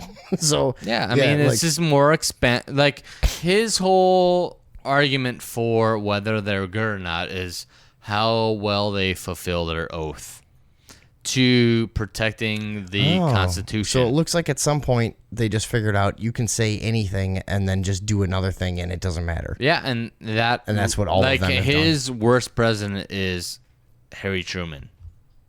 Because The worst? he is the one that just expands the power of the presidency so much that every other president's going to just say, oh, Harry Truman did it, so I can do it.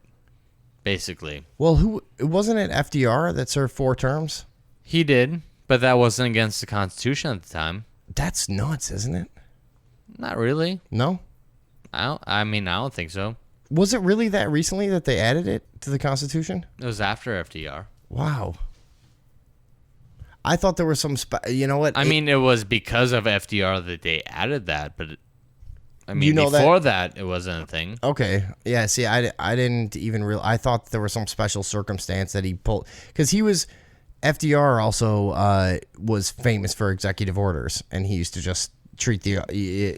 treat it like a dictatorship. Actually, and like before... Yeah. I mean, it was... He's the one that recalled a series of gold coins that was like the most common gold coin that people had. He was the one that actually said you had to turn in all your gold. And it was like and so gold before silver, actually. He said gold.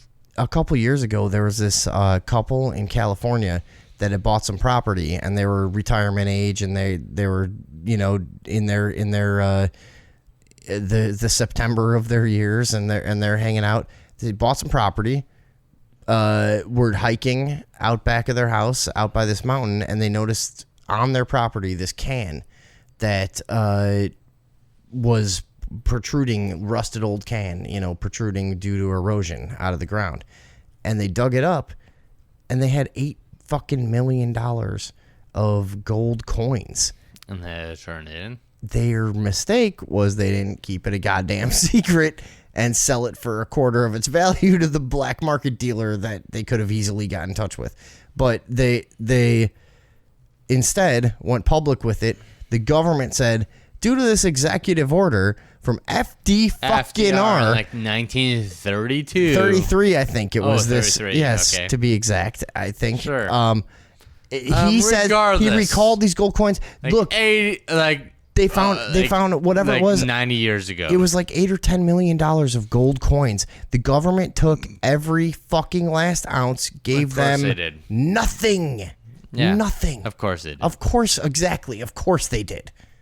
Jesus Christ. It's not even enough that they took the taxes for that. He signed an finding it. How crazy is that? They took all of it. A president signed an executive order, basically unchecked, just said, and give me all your gold. Yeah, that was what it was. Give me your gold. Where in the Constitution does it say the president can say, I want all of your gold? You know what? That gold was probably buried because of that fucking executive order. Probably. Honestly. But, I've checked the Constitution. I've read it numerous times. Mm-hmm. It says nowhere that the president has that authority to take all of the gold of Americans.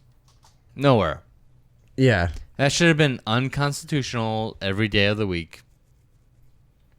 But because of course, why would any? But because FDR said, do you see that picture? This is the can of gold coins they found. Imagine if you found that. Holy fuck! I would not report that. You know what you do? I wouldn't report that because I'm not honest. I'm not going to report that. I would not call myself a treasure hunter, but I have met a couple of the treasure hunters, and I have gotten into it with metal detecting and the culture of it a little.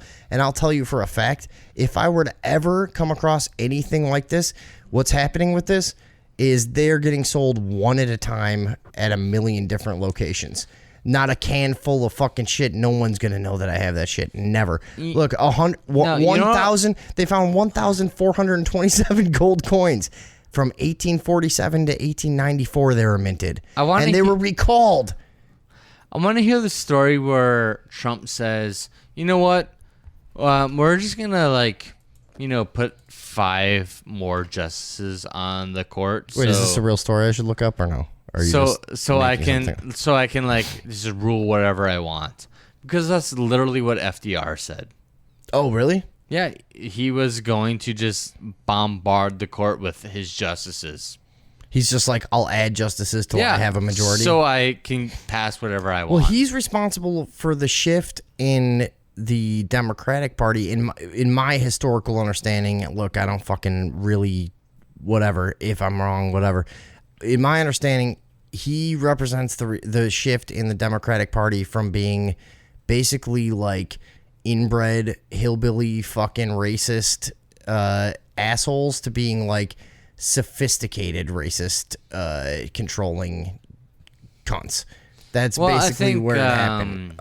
I mean, because 20 years before I that, think 20 years, FDR was the one that said, "Listen, we're here to help you. You're the downtrodden and the minorities." The president has all this authority to change everyone's lives on every aspect. Like, there's no constitution. But that's anymore. the philosophy of the Democratic Party to this day. Exactly. Is basically he was the start of that. We don't care about force if we agree with it.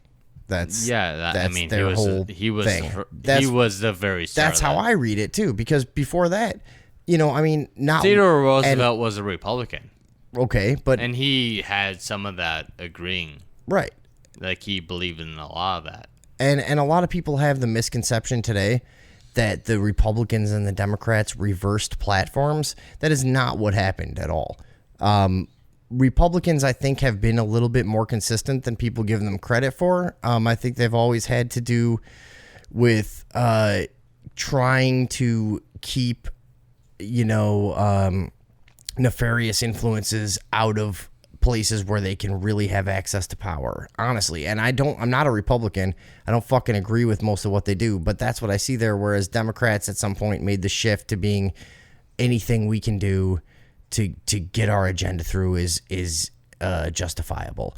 And not long before the Democrats adopted that policy, they were the party of the Ku Klux Klan. 100% undeniably, that's where they gained their biggest popularity in the early 1900s and late 1800s. Remember Reagan, though. Yeah. He switched from Democrat to Republican because he said... Because he paid 90% taxes. Do you know that? He said... When he was an actor? He was paying 90... No, he also said... Well, let me look that up. I didn't leave the Democrats. The Democrats left me. I believe it's his direct quote. Oh, okay. Interesting. So I think there was kind of a flip in that. Oh, you're looking up Reagan paid 9%. I just wanted to look at, like, I remember reading that when he was an actor and he was getting paid good, he was getting taxed some ridiculous fucking amount. I wanted to say it was 90%. Why Reagan switched parties. Because he was elected California governor as a Democrat. Okay. There it is, right there. Because it was even... Back then, I guess the Hollywood circles were Democrat. Was that what it was, or was he a renegade at that time? Look at that top story. What's that top story? It's a Reddit feed. I mean, sure, it's true. Okay. Actually, you know what? True. It's a crapshoot no matter where you go anymore. Who gives a fuck? Reagan had been a Republican in all but name prior to officially switching parties in 1962. The immediate cause was that he was at a campaign event supporting Nixon's run for governor.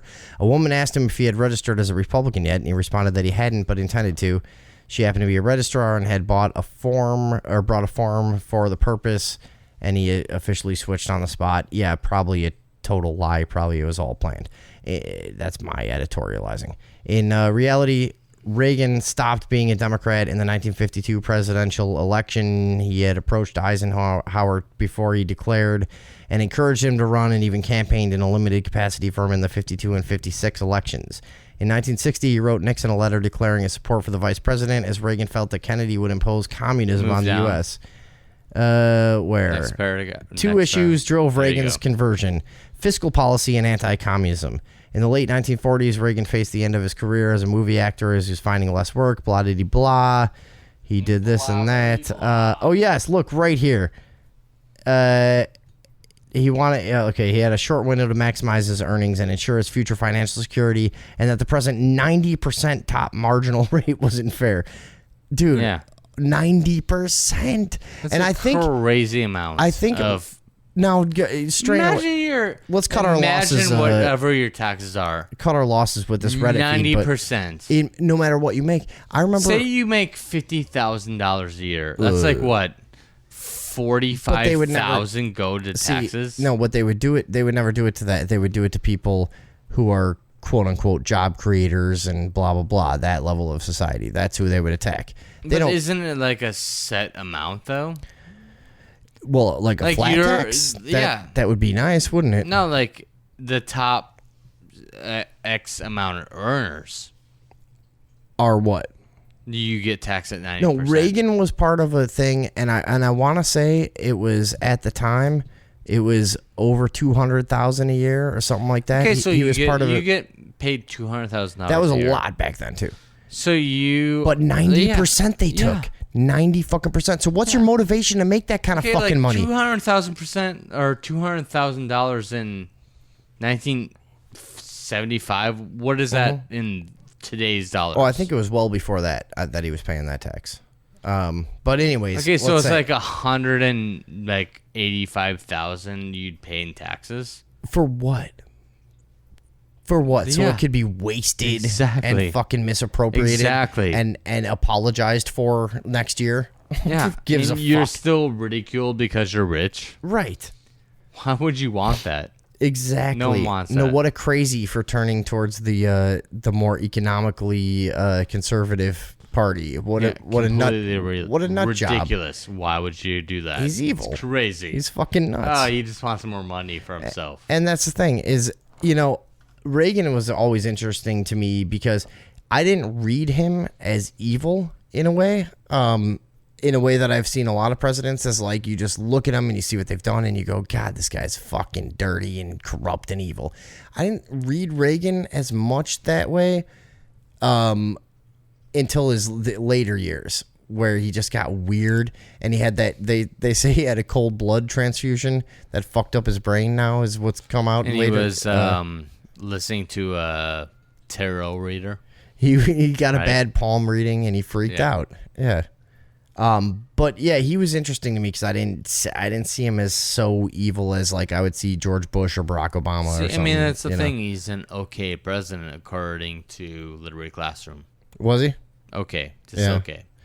He's Yeah, not well- top 10. He's not top 10 worst. I mean, honestly, he's the biggest hero of right wing people, and that's sort of Yeah, fucking, right now that's he is, sort of but, sad. like, you know, I like- mean, that's very sad. yeah. I think probably Coolidge.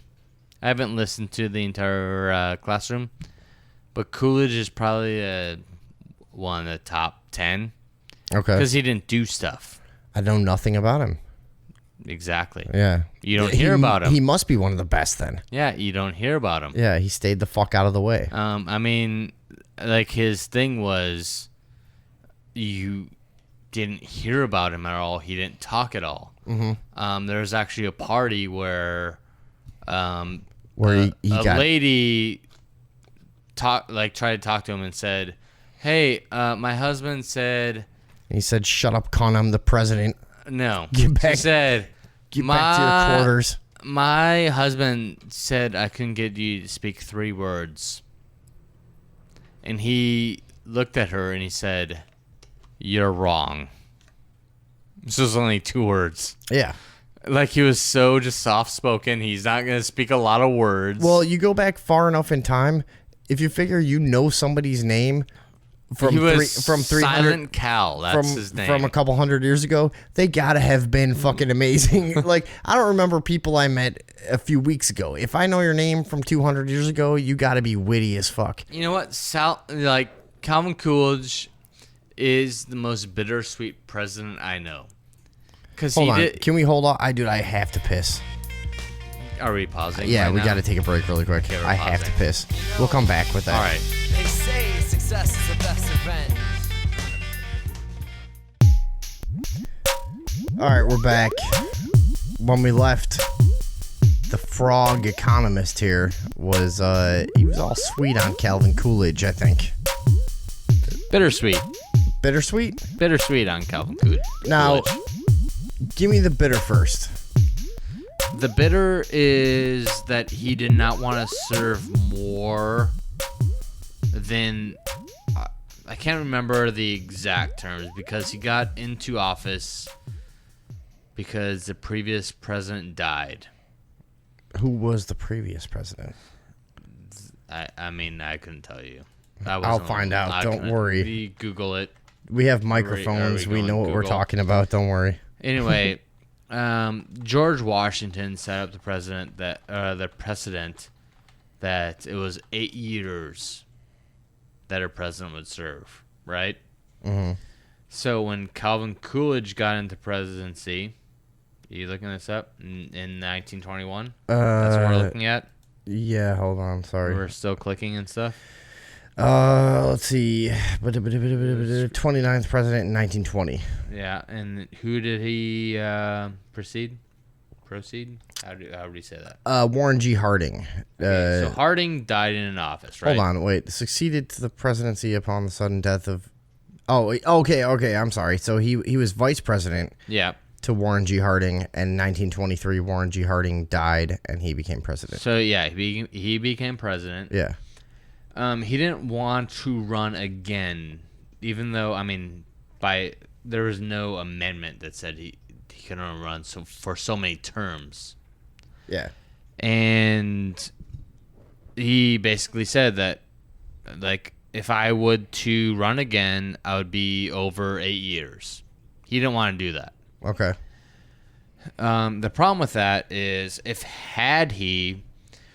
Herbert Hoover would not have been president because he would have won re-election without a doubt. And there wouldn't have been those Hoovervilles. There wouldn't have been the Hoovervilles. As though those haven't existed in every city in every era of every culture. But the thing is, Hoover's depicted as this very like bastion conservative.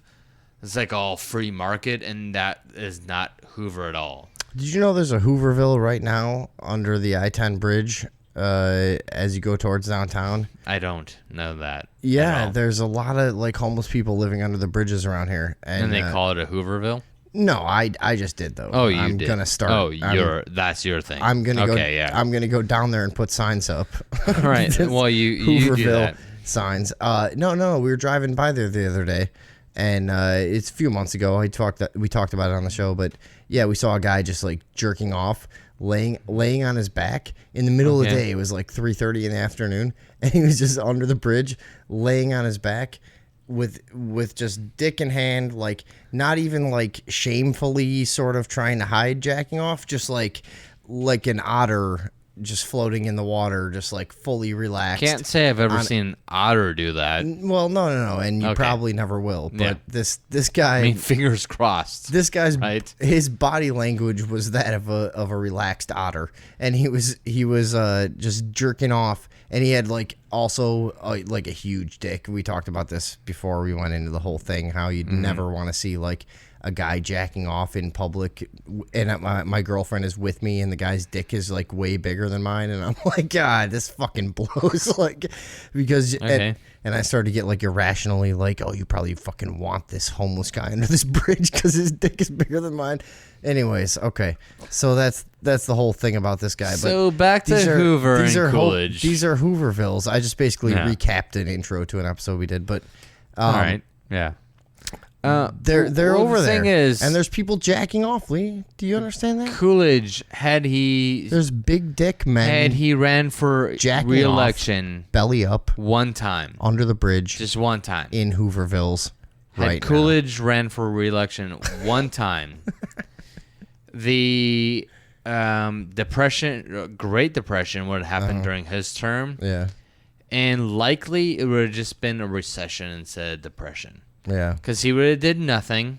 Because he was Silent Cal. That's his thing. He didn't want to intervene in the economy. And we wouldn't even known about a depression. It would have literally just been a recession.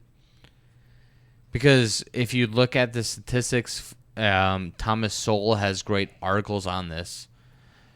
With Hoover, the recession was already like fixing itself, but then he wanted to do the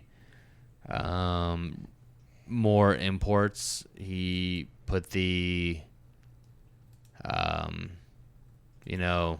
wanted to tax more imports. Right. And then that just increased it. And it just made the depression worse, or the recession worse, I should say, turn it to a depression. You sound like Thomas Jefferson. And then FDR I obviously... didn't mean for that to happen right then. Yeah. That was supposed to be a few seconds FDR later. obviously turned it into a depression with his horrendous policies. Okay. So Like we said, that's we what said makes this. Coolidge bittersweet, because he was great while he was president.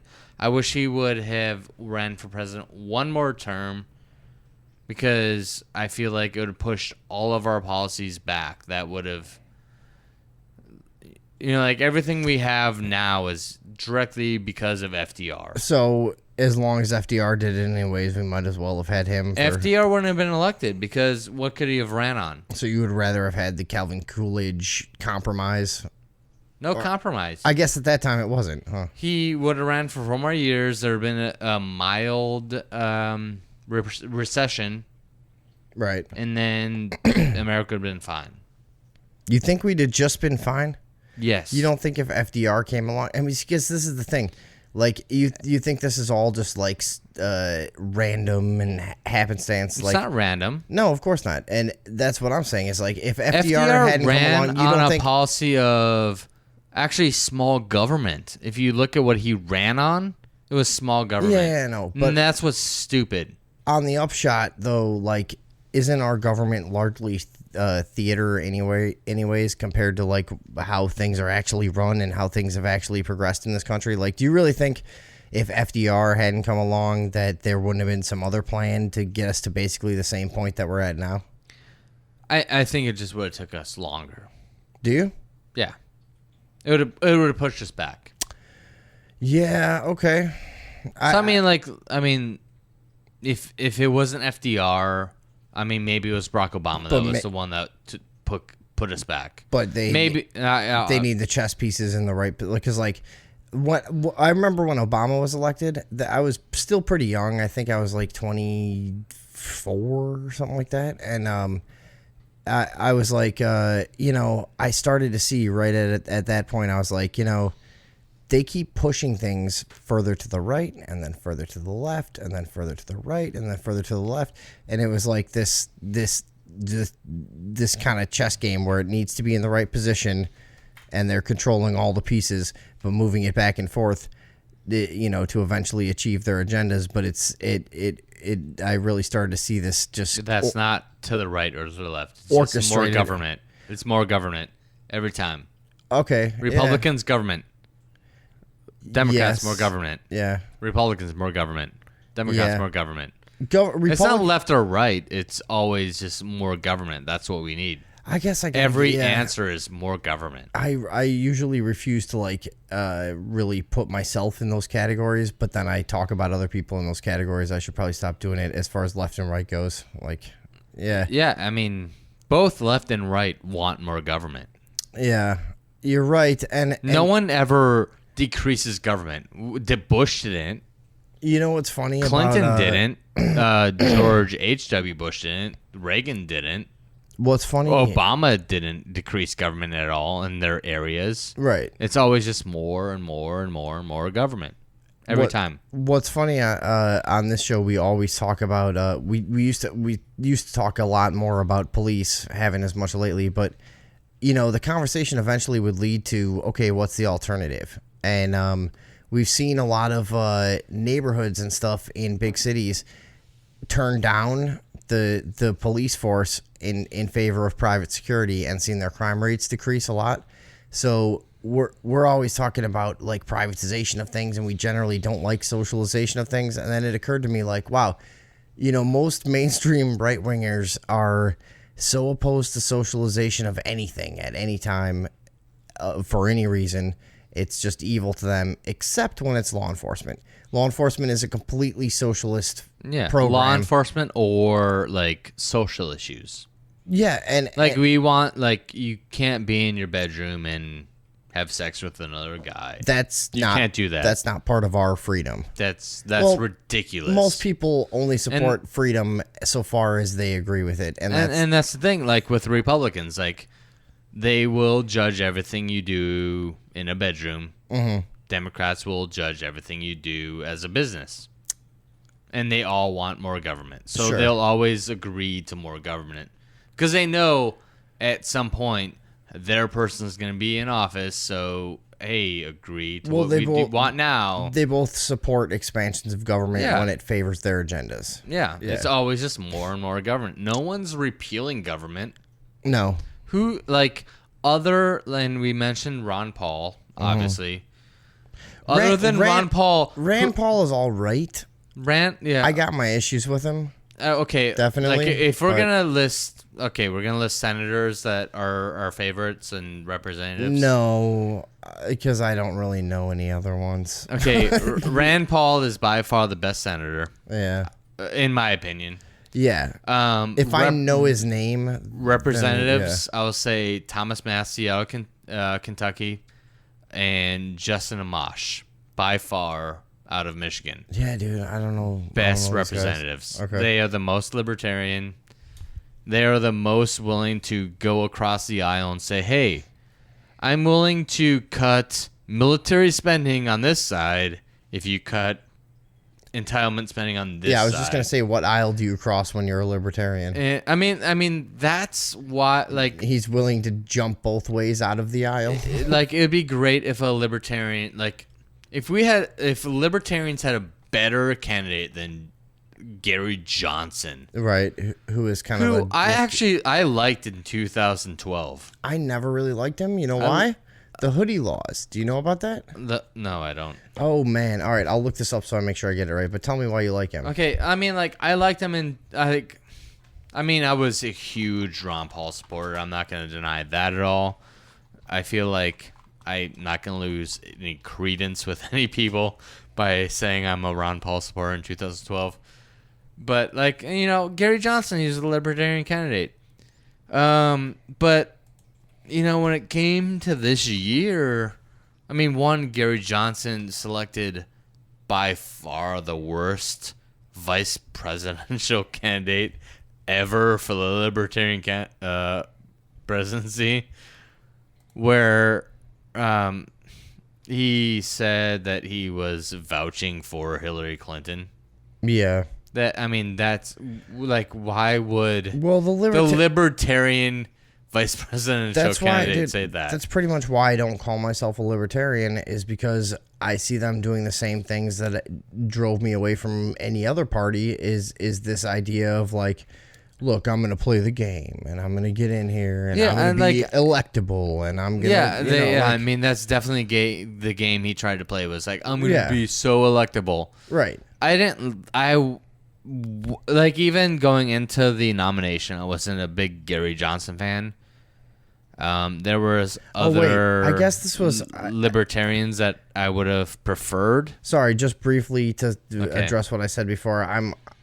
I don't really fucking know what's going on anymore. I thought that he supported legislation that basically banned wearing hoods, and I guess it had more to do with burqas. I'm looking at here, but I think that the criticism was this could ban any like head covering, and they were calling it like racist because this was when people were saying black people wear hoodies. It's like everybody wears fucking hoodies. What are you talking about? Yeah. like fucking. Millionaires wear hoodies. Even like his Aleppo moment. Anyway, sorry, that's what I didn't like, that he was up for the government to me, regulating there's like dress very codes. few libertarians that would know what that meant. What? Like when Aleppo? when he was asked about Aleppo, he's like, what? You know what, dude? I'm a better fucking politician than him. This is his biggest downfall. Literally, if he didn't know, all he had to say is, listen. I'm a libertarian. We don't need to be involved. Exactly, dude. And he didn't even do that. That's exactly what I fucking thing. said. At the time, I was like, he had such an easy out as a politician. I don't need to be involved in that country. He could easily We're go, America. Look, that's all you had to say. And it would have been like this. He could have easily been like, dude, as the libertarian candidate, exactly. I don't need to worry because I'm not going to involve myself in matters like this, so I don't spend all of my time, you know, learning about foreign politics and blah blah blah. And then it just would have been just yes. But instead, then another question was, name a foreign politician that you admire. All he had to say was, listen, I don't admire leaders. Politicians aren't my heroes. They're not my heroes. Yeah. No. It's the average so Joe, easy. blah, blah, blah. So easy. Like, that's all he had to say, How but did he didn't. Fuck that up, dude. That's why he's the worst. He sucks ass. He got, 3% of the vote this year? 3%. With Hillary and Trump running, 3% is like, what do you got? That's their percentage?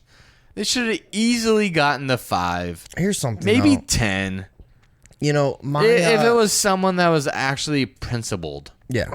That's all they needed. My criticism of Bernie Sanders, though, could also apply to Ron Paul. I just was kind of thinking about, what I said about Bernie Sanders is if you want me to believe that this guy is a revolutionary and a breath of fresh air and really about the message and the movement, why did he not continue his run independently just to make a show? Why did he not do that? Because he's a fucking shill. He's a two-party fucking guy. Well, you saw the WikiLeaks on that, though. They had stuff on Bernie, apparently. Who? The Clinton campaign? Yeah. Oh, I'm sure they did, dude. But that's the world he's in. He chose to be in that world. Well, I mean, that's the thing. And like be a Ron mainstream Paul, politician. In 2012, but also there were polls like had he run independently, he would have got 16%. This is what I was just gonna say. Is I loved Ron Paul, but I'm still kind of hurt that he didn't run independently. I think Ron Paul was setting up Rand Paul. I feel like most people feel like that's the case. He was hoping his son would carry the torch, be his forebearer, and be the guy. And by all means, Rand Paul was the guy. Yeah, but do you remember what Had happened? he been the actual anti-establishment, he would have trounced everyone. Yeah, Trump turned into the anti-establishment guy. Rand Paul, I'm sorry, I think was still in his late 30s when he started to get famous, and he had the power of the internet behind him, whereas Ron Paul waded through fucking 50 years of obscurity. Oh, yeah. Ron Paul, the work that he's done is ridiculous. That guy. He's fucking... It's just phenomenal. He's indescribably in 1970s, great. Yeah. he was reading the likes of Rothbard, which I believe I told you earlier in this podcast. Yeah. Mises, and no one knew these guys, and he was reading them and believed them, and to learn ran on that policy, won and continued to win, and saw nothing on it. Nothing. Through the 70s? Until through the 80s? He ran as a libertarian candidate in 1988 against George H.W. Bush. Right. He went back into the Senate in the 90s. Predicted the housing crisis. Yeah, dude. And then, in the 2000s, then decided to run for president as a Republican. And then just saw this amazing upsurge in 2004. Because of the internet. That's the only reason. It's because of the internet. Yeah, exactly because of the internet. Exactly because of the internet. Right. Not 2004. 2008 was his huge thing. And I'm not downplaying it. I'm saying that's how great the fucking internet is. And the internet's absolutely amazing. And that's actually what kept me mostly a Republican. It was actually Ron Paul.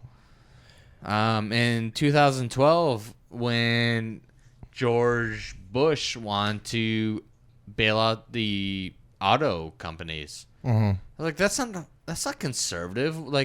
There was a big auto bailout under Obama too, wasn't there? What the hell is going on? This isn't. This isn't conservative. I think a bunch of people have done that. Yeah. This TARP nonsense. Yeah. And one of my friends is like, "Have you looked at Ron Paul? Have you seen what he's been saying?" So I started watching videos online, and everything he said was true. Yeah. And he was consistent. I looked it up. But here's what happened. He was super consistent. Here's what happened. Before the 2012 election, Rand Paul was getting popular. He did an interview with Luke Radowski. Do you remember him? I think it was We Are Change. And he talked about the Federal Reserve and Bohemian Grove and all this stuff that people really wanted to hear a politician address. Because he was elected in 2010. Who? Rand? Rand Paul. Oh, yeah. Okay. Yeah. Because he came in with the Tea Party. I'm not sure how long he had been on the scene, but this is the 2012 election, and he then came out and endorsed Mitt Romney, right? It was kind of sketchy. It was very, because he used to be a hero in the alternative media. He was giving interviews to small-time people and talking about real shit, and he was pretty awesome.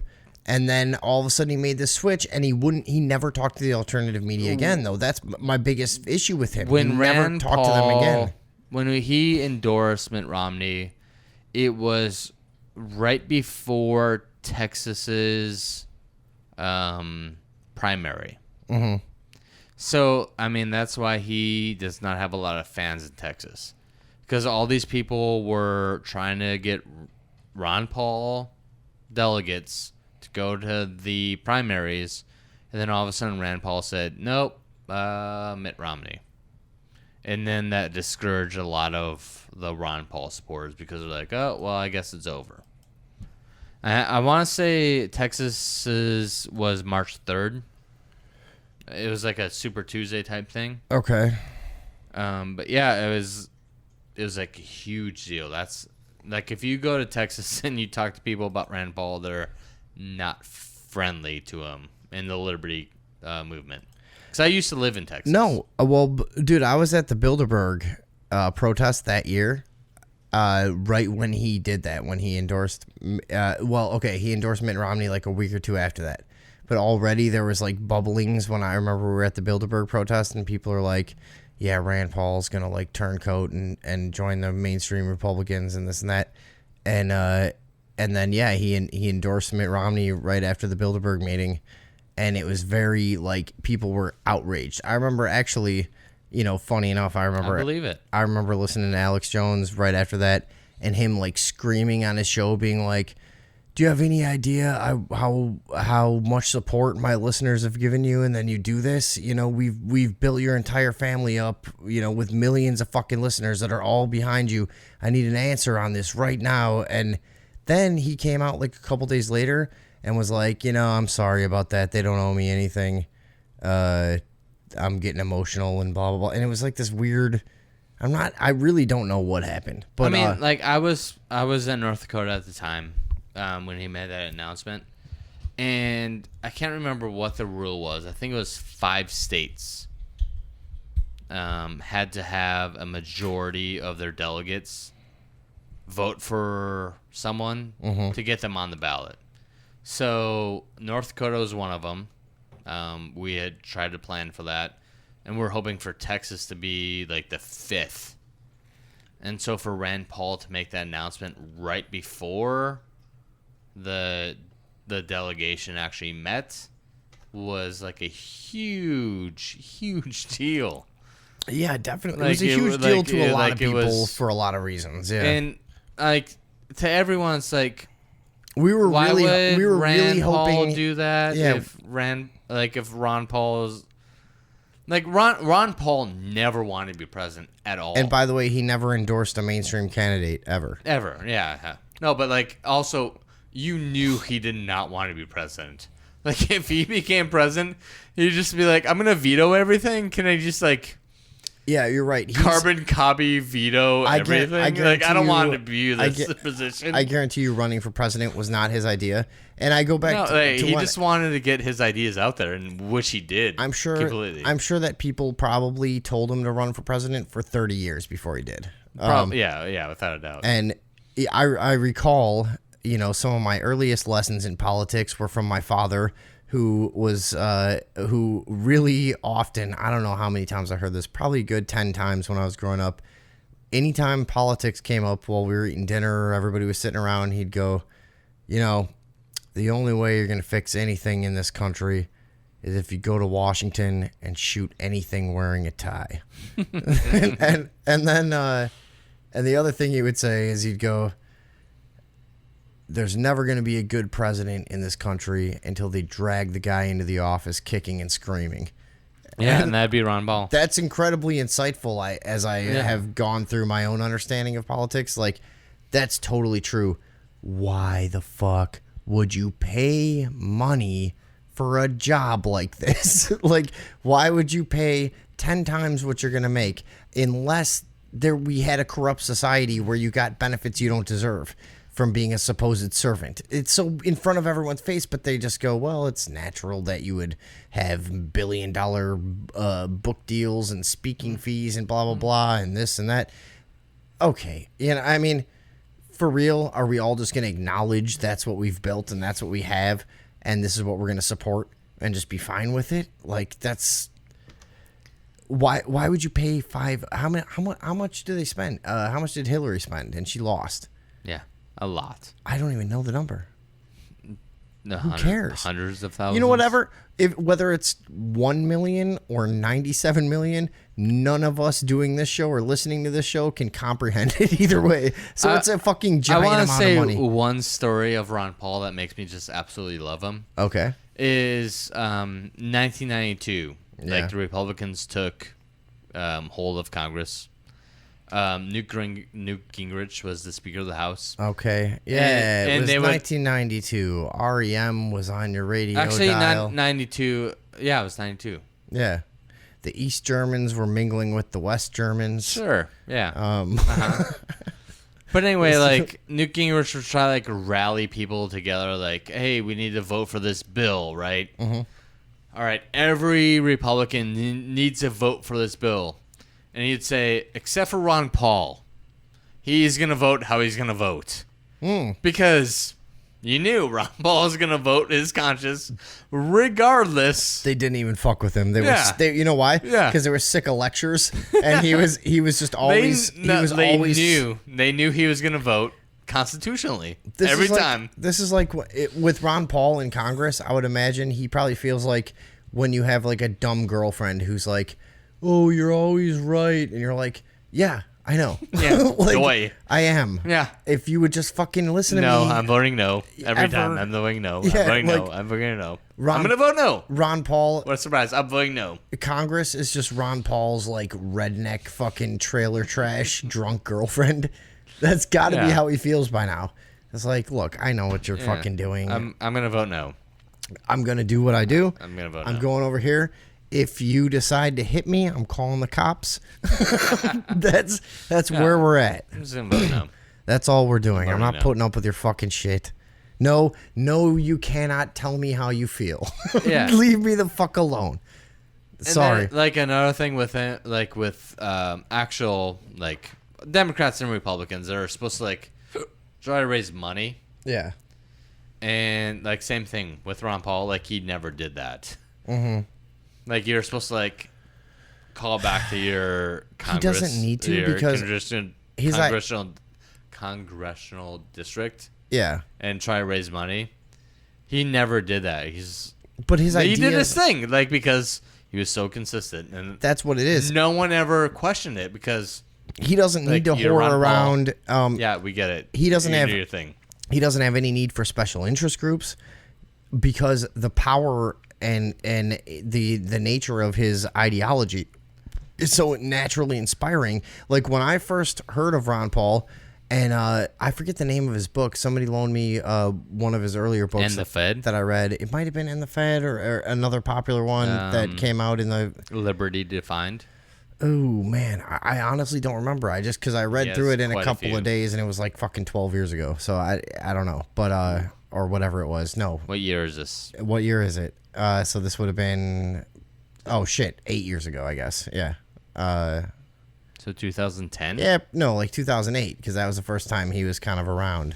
I'm gonna use the hold internet. on. Are you gonna use the internet? Yeah, okay. I got something all queued up and ready. And the Fed and Liberty Defined is amazing books. Whatever book I read of his, I remember that I read it in a couple days. I was like, that was fucking... They're very quick reads. That was fucking... that was fucking amazing. And Are you typing? What are you doing here?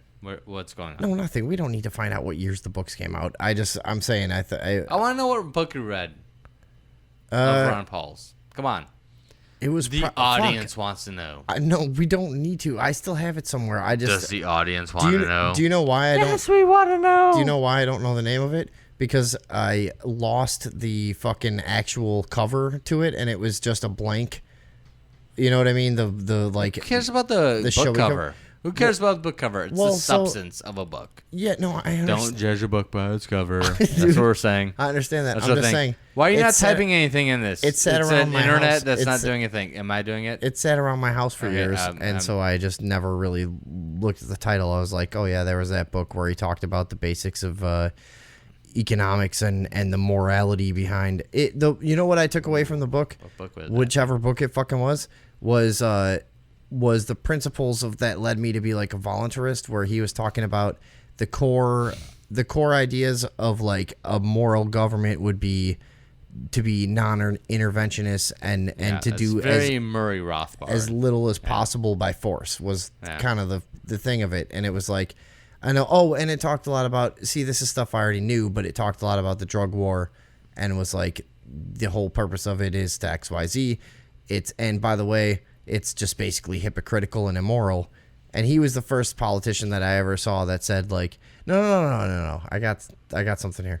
He was the first doing anything politician that I ever internet search. Well, I had this queued up because I don't know if you ever seen this. No, you don't have anything queued up. So that's the stuff that I read in that book. Whatever it was, if it was the Fed or if it was fucking Liberty, whatever. I mean, that's the problem. That's probably the biggest problem that Rand Paul had, is Ron Paul turned all of his supporters into anarchists, and they didn't want to vote for anything. Did you see that meme? Yeah, I did too. That was one of my favorite ones. And that's probably the most accurate meme I've ever seen in my entire life. It was Rand Paul like biting his lip with like a real awkward look on his face, and it was like, when your dad turned all your supporters into anarchists that don't vote or something, and it's like, oh shit. That's probably the truest meme I've ever seen. Totally true. Because why wouldn't you?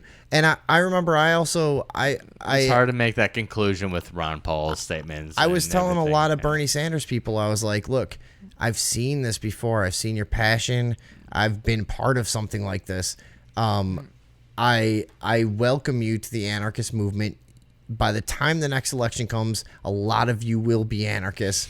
I know how it goes. You're going to be disillusioned as fuck, and you're going to realize this system doesn't mean anything. See, and that's why I thought Trump had a possibility, is because those supporters were the most passionate. Yes. And I saw it with Ron Paul supporters. Yeah. He didn't get it, so like people just didn't vote, or they voted third party.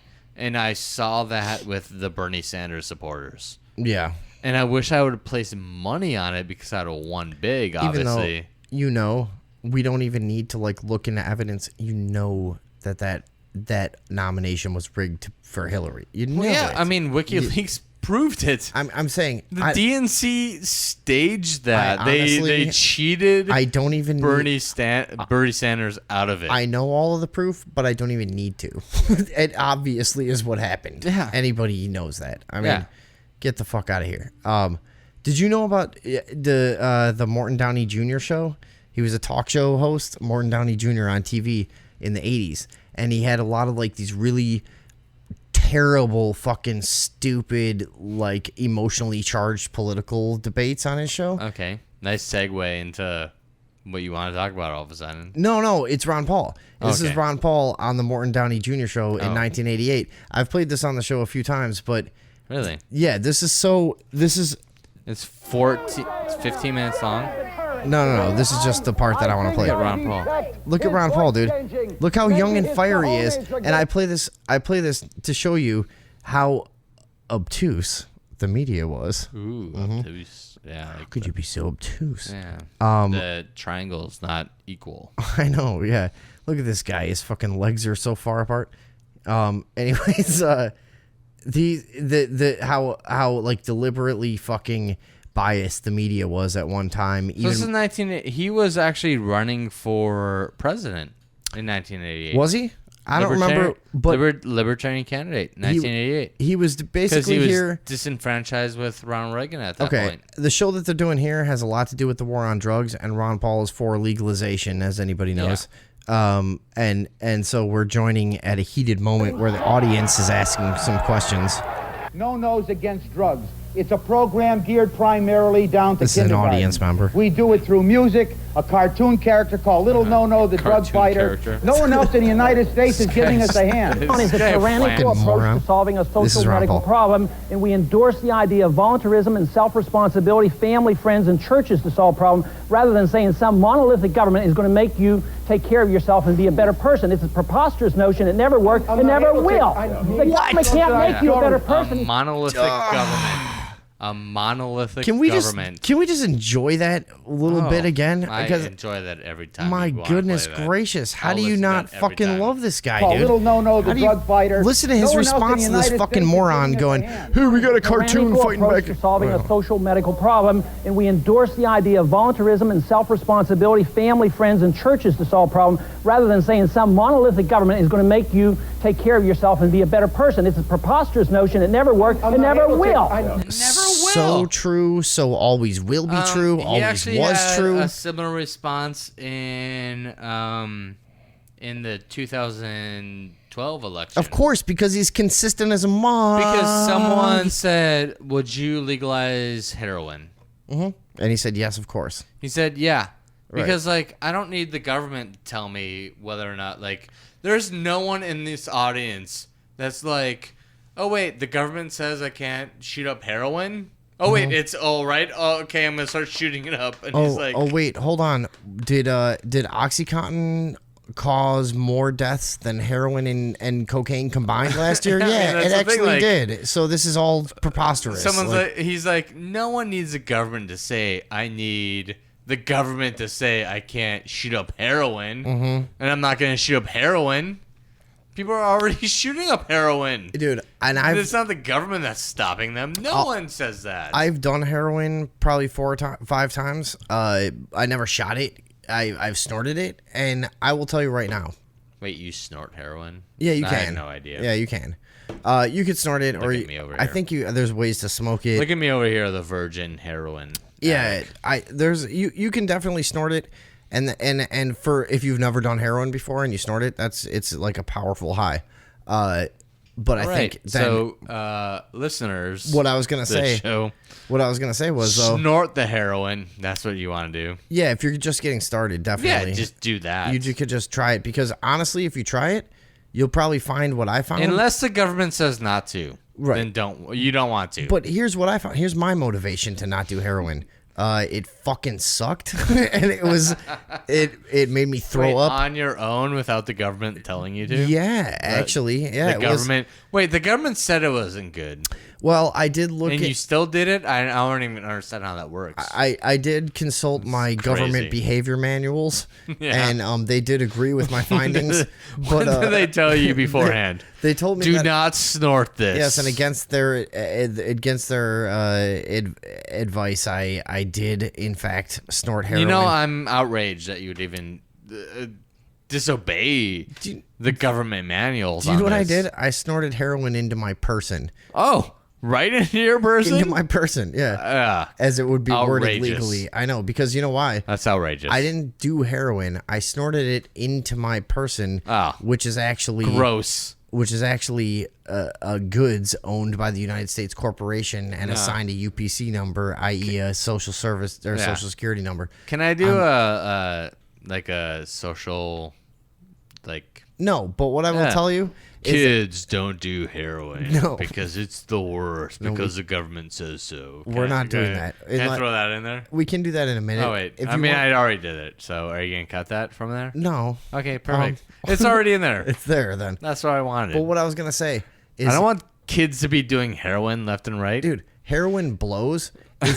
If you like, and I've done it enough times, I would say 4 or 5 times is enough to know if you like something. And Yeah, I mean, give it 4 or 5 times. yeah, Then you'll know. No, but I mean that's a fair amount of times to try something before you can say, yeah, it sucks. You know, Yeah, clearly. and honestly, if you get addicted to heroin, I swear to God, you have to already have horrendous problems. And I'm not faulting you for it, So but how like, many times do you think you have to do heroin in order to get addicted? no, to it's not heroin? about addiction. It's about whether or Because not you've done it 5 times. Well, but it's about whether or not you enjoy life. Because honestly, Oh. if you enjoy heroin, you can't possibly enjoy life. You can't. because heroin is ultimate and total escapism.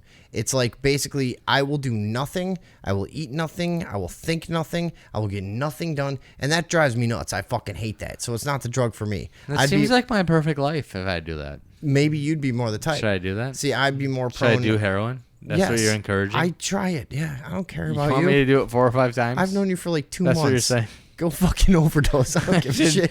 I should do heroin 4 or 5 times. That's what you're saying. Yeah, to get a fucking grasp of it. You know? To get a feel for what it's like. To just start being like, I don't want to eat anymore. You know what? Life. But do you see what I'm saying, heroin. dude? Honestly, if you enjoy heroin, I don't see how you can enjoy life. I like if you love different. If you love puking and laying down for 12 hours. And not doing. I like both of those things. So you might love it, dude. But you might also be the kind of person. Puking is great for your abs. It's for the kind of person that feels like life is futile. It's for the kind of person that doesn't want to do anything. That's what I feel like. I mean, that's probably also me. Okay, so you might like heroin. I like acid and cocaine. 4 or 5 times, I'm gonna try it. I guess. Give it a shot at least. Honestly, give it a shot 4 or 5 times. Dude, most of these hardcore drugs are not what people who haven't done them think.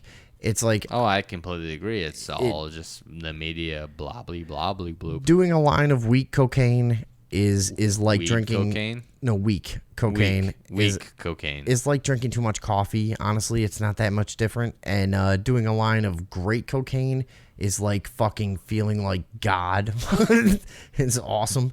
But hey, you hear that, kids? Yeah.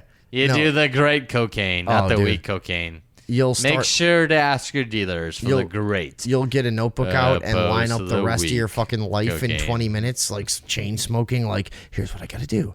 I'm fucking God. I can do anything, man. And it's great. It's a great feeling.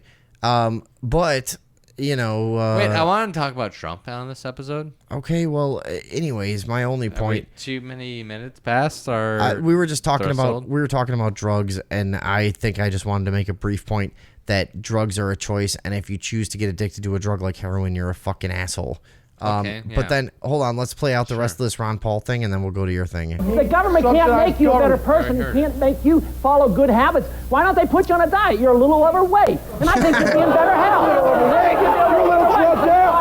I love that fucking clip. Why don't they You're put you a on little overweight. And he's making a great point. That's a way riskier health choice than doing illegal drugs occasionally. Yeah. Is being fucking a big fat hick from Kentucky or whatever. That guy's not even that fat, honestly. He's pretty. Look at him. He's not that fat. He looks pretty out of shape though. He looks more soft than fat. He's very softy. He's one of those fat guys that has a really skinny chest, but all of his fat sinks down around his midsection. Mm-hmm. That's how I get fat. I'm a terrible fat guy. I just have that like skinny fat where you can see my ribs, but I'm like 220 pounds. You know what I mean? Like, I get it. Like, am I allowed to say the date of this episode? Which episode? January 8th. Today? Can I say January 8th? Yeah. All right, January 8th. Mm-hmm. 2017. That's what we're in right now. Yeah. I wanna predict right now. Okay. 1. Trump has literally no free market ideas. He wants to tax imports. He has an infrastructure policy that's not at all free market. But how do you mean? Well, I mean, like he wants to fund it through the government through tax breaks. It's all private spending. Well, that's what I've seen other kind people. Of. Yeah. But like it's funded through the government. What I've seen other people who know more about business than me say is that he's not, being a good business guy doesn't necessarily mean that you're skilled at economics. Exactly. In a nation, and that like he knows how to get stuff done for himself. Does he know how to get stuff done for anybody else? Well, That's the question. What I'm worried about is I feel like in a year, maybe 2 years, when the economy tanks, they're going to say, oh, free market economy. Look at this Republican. He's all free markets, and it did nothing for us. We need more government stimulus, blah, blah, blah. And Trump's not proposing any of that. What is he proposing that's free markets? Right. Well, this stuff always becomes nothing. But he is literally proposing nothing that's free markets. This is why I hate party politics. Is because same with George Bush. Well, right, and because Hubert Hoover. Everyone on the right wing starts backing the puppet. You know, the puppet, not master, but the lead puppet, I guess, and acting as though all of the dogmatic values of their party are being supported by the candidate, whether they are or not. And also we saw that a lot with Hillary Clinton, where people are like, hey, we don't want this fucking candidate who's going to be harsh on gays and ramp up the drug war. Well, that's also Hillary Clinton. Completely. What she said is very terrible. Both candidates could give a fuck less about fucking gay people. Don't give a fuck, even though they probably both are gay. Knowing what always comes out in politics here. Honestly, a lot of shit has come out with Hillary already. But, they don't give a fuck about gay people. They don't give a fuck about minorities. They don't give a fuck about white people. They don't give a fuck about Jews. They don't give a fuck. They only care about themselves. They give a fuck about their network. Yeah. The network that keeps them in power. They're people. Yeah. Yeah. That's what they give a fuck about. Either one. That's why I didn't give a fuck about this election. The only thing I was happy about in this election was how many people were hurt by it. That's all. Yeah. Like the night, I see it. Like we said before, which isn't on this show, but the one that we recorded when the computer crashed, we were saying that the reason we became friends is because it was right after the election, and you told me, like, look, I didn't want Hillary to win or Trump to win, but I am really happy at how sad everyone is. Like, yeah, I mean, it was so satisfying. No, my hope is people are so disappointed that Hillary didn't win, but then they realize that things don't really change. Because, like, the Republicans had it for 8 years. Wasn't that your hope with Obama, too, though? Obama was the worst. He's going to send America into the dark ages. We're not in the dark ages. See, Republicans. So now Democrats get a taste of it. But from the other perspective with Obama, I also thought this. I remember thinking everybody looked at him as such a savior and like he was going to redirect American politics and all this. And I remember thinking, I hope when he doesn't, people realize this is a game. You know, a lot of Obama supporters did. You're right. Look at his reelection. He got less voters. Right. In his reelection. Yeah. And then Hillary got less voters than that. I'm sure you, like me, because I know a bunch of people, friends of mine, that voted for Obama that are now really upset and pissed that they did. I'm sure you do too. I would imagine. I don't know. Yeah, I mean, like that. I mean, you just look at the numbers. Yeah. He got less voters. Second time around, Hillary got less voters than that. People are disenfranchised. It's not. She ran on a campaign of more of the same, and that did not enthuse people at all. Yeah.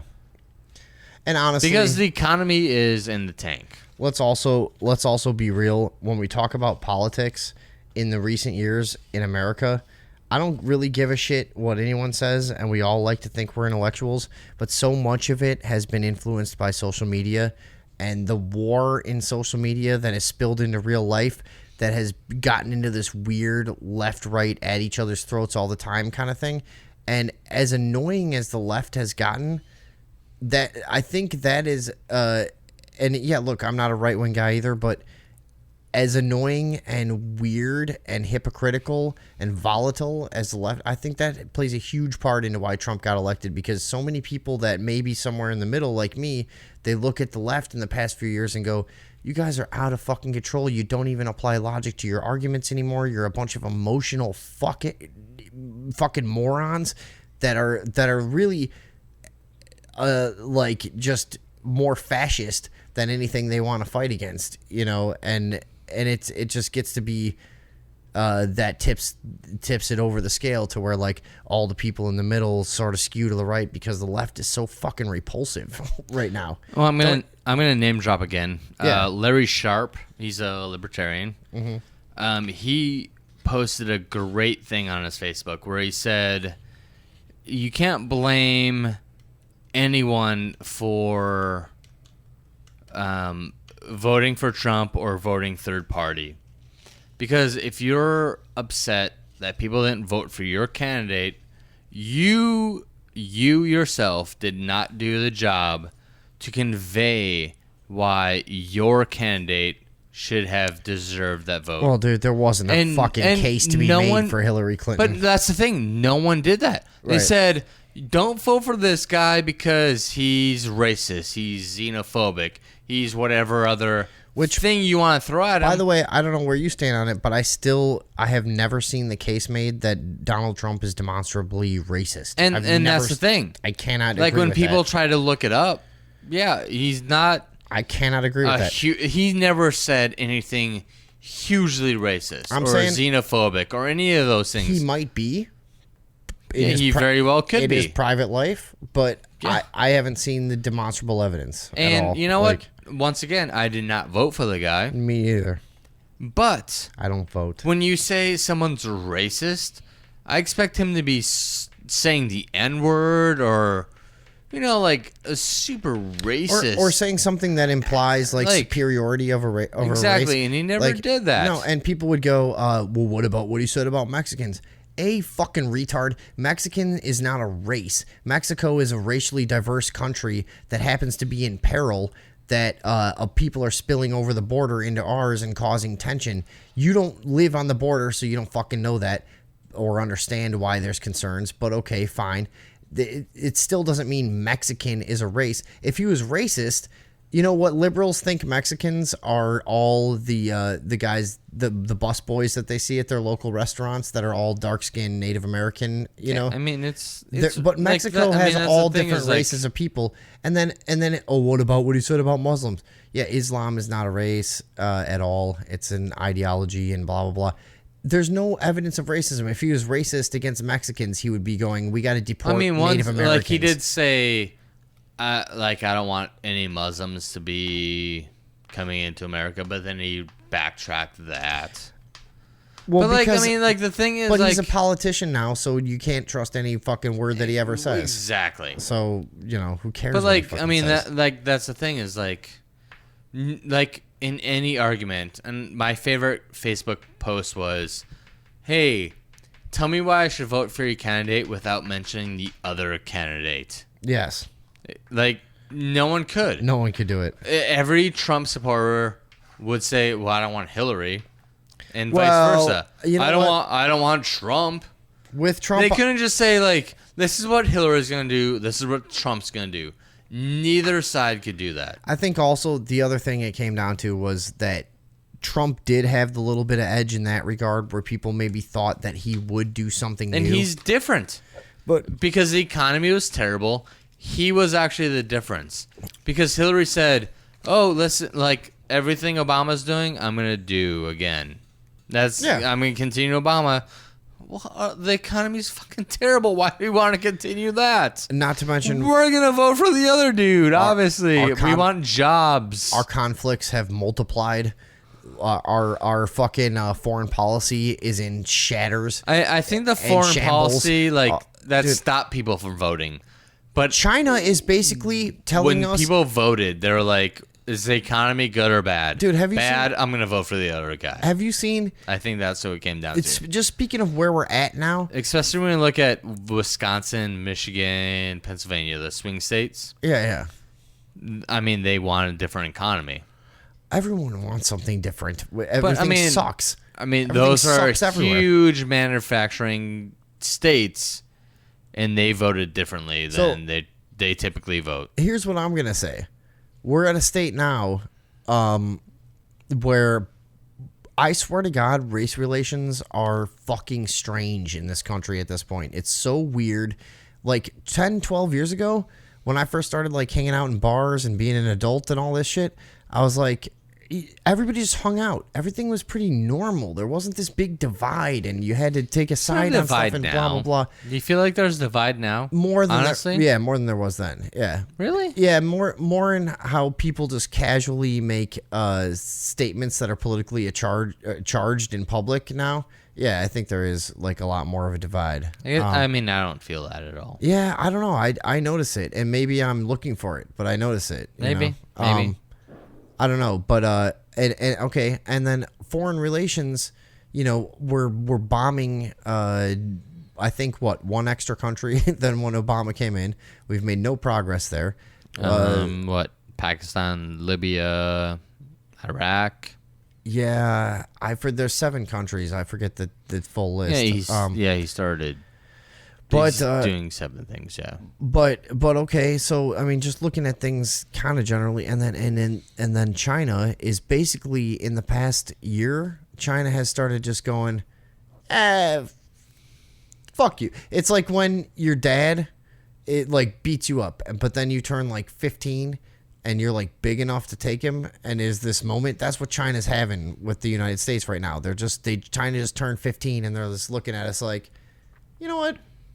Nah, fuck you.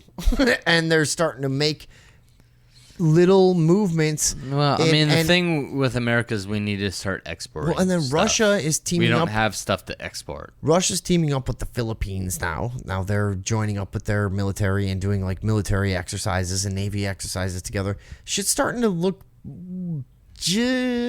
Cold War-ish, for lack of a better term. Yeah, it's tough to see how it's going to play out. Well, I'll tell you how it's going to play out. Because, with Hillary Clinton, it definitely would have been a Cold War. Without a doubt. But that's what she was talking about her entire campaign. Yeah. Donald Trump wants to talk with Putin, blah, blah, blah, blah, blah. We'll see how it goes. It's going to be tough to see. Why do you think when we have conflicts with countries like China and Russia, we talk Cold War and we talk sanctions and we talk tensions, and then when we have conflicts with like poor Middle Eastern nations, we talk, how many of these fucking people do we need to kill? You know what I mean? Honestly, I think it comes both. It's such a different conversation. It comes back. Both. There's one winner. It's the military industrial complex, as was as Eisenhower Eisenhower's the first said in his famous speech. Yeah. So in the Cold War, that's who built up our military. In any other war, that's who builds up our military. It's the same thing. Well, it really the can't war be on terrorism, we already have another Cold War. Yeah. The war on terrorism. Who do we fight against? It's not a Cold War, though. It's very hot. But it's a lot of killing. Yeah, okay. A lot of bombs. But who do we really fight against? Well, we build up because terrorists might be there. We fight against whoever the American people won't rise up against us fighting against. And that's a lot of people. They'll fight anyone that we won't fucking start a revolution over, because nobody supports what's going on anymore. The average person knows we went there because of corrupt interests, and that they're there for everything from precious metals to opium to oil, And I want to say it's Harry Truman that was the first president that went into and did police action in Korea. Yeah. Before the whole, your cat's just gonna go in through the door. Yeah, that's creepy, right? How the door just opens and you're like creepy. Waiting for a person and they're not there. You're like, so Truman, I believe, was the first president that just took that action. He was the first president of the United States, yes. Sorry. Okay. They're just police we're going to go into Korea for police action. And then Congress then seceded their power, supposedly, without the Supreme Court saying it's unconstitutional. All right, yeah. Sorry. Did you get that all? Yeah, I'm doing cocaine. It's not that weird. People have been doing it for 1,000 fucking years. 1,000 years. Yeah, well, dude, this drives me crazy about, the United States. drug culture. Like I was watching something the other day. I forget what it was. It was some stupid fucking sitcom, and they were gonna smoke weed, and the crowd is like, "Whoa!" It's like, this is what this country. What are you watching? Cheaters? No, I don't remember what it was. Bob Newhart show. It was in a barrage. The Dick Van Dyke show. What are you watching? It was in a barrage of YouTube clips. I don't even remember. It was some show that I didn't even really know what it was. But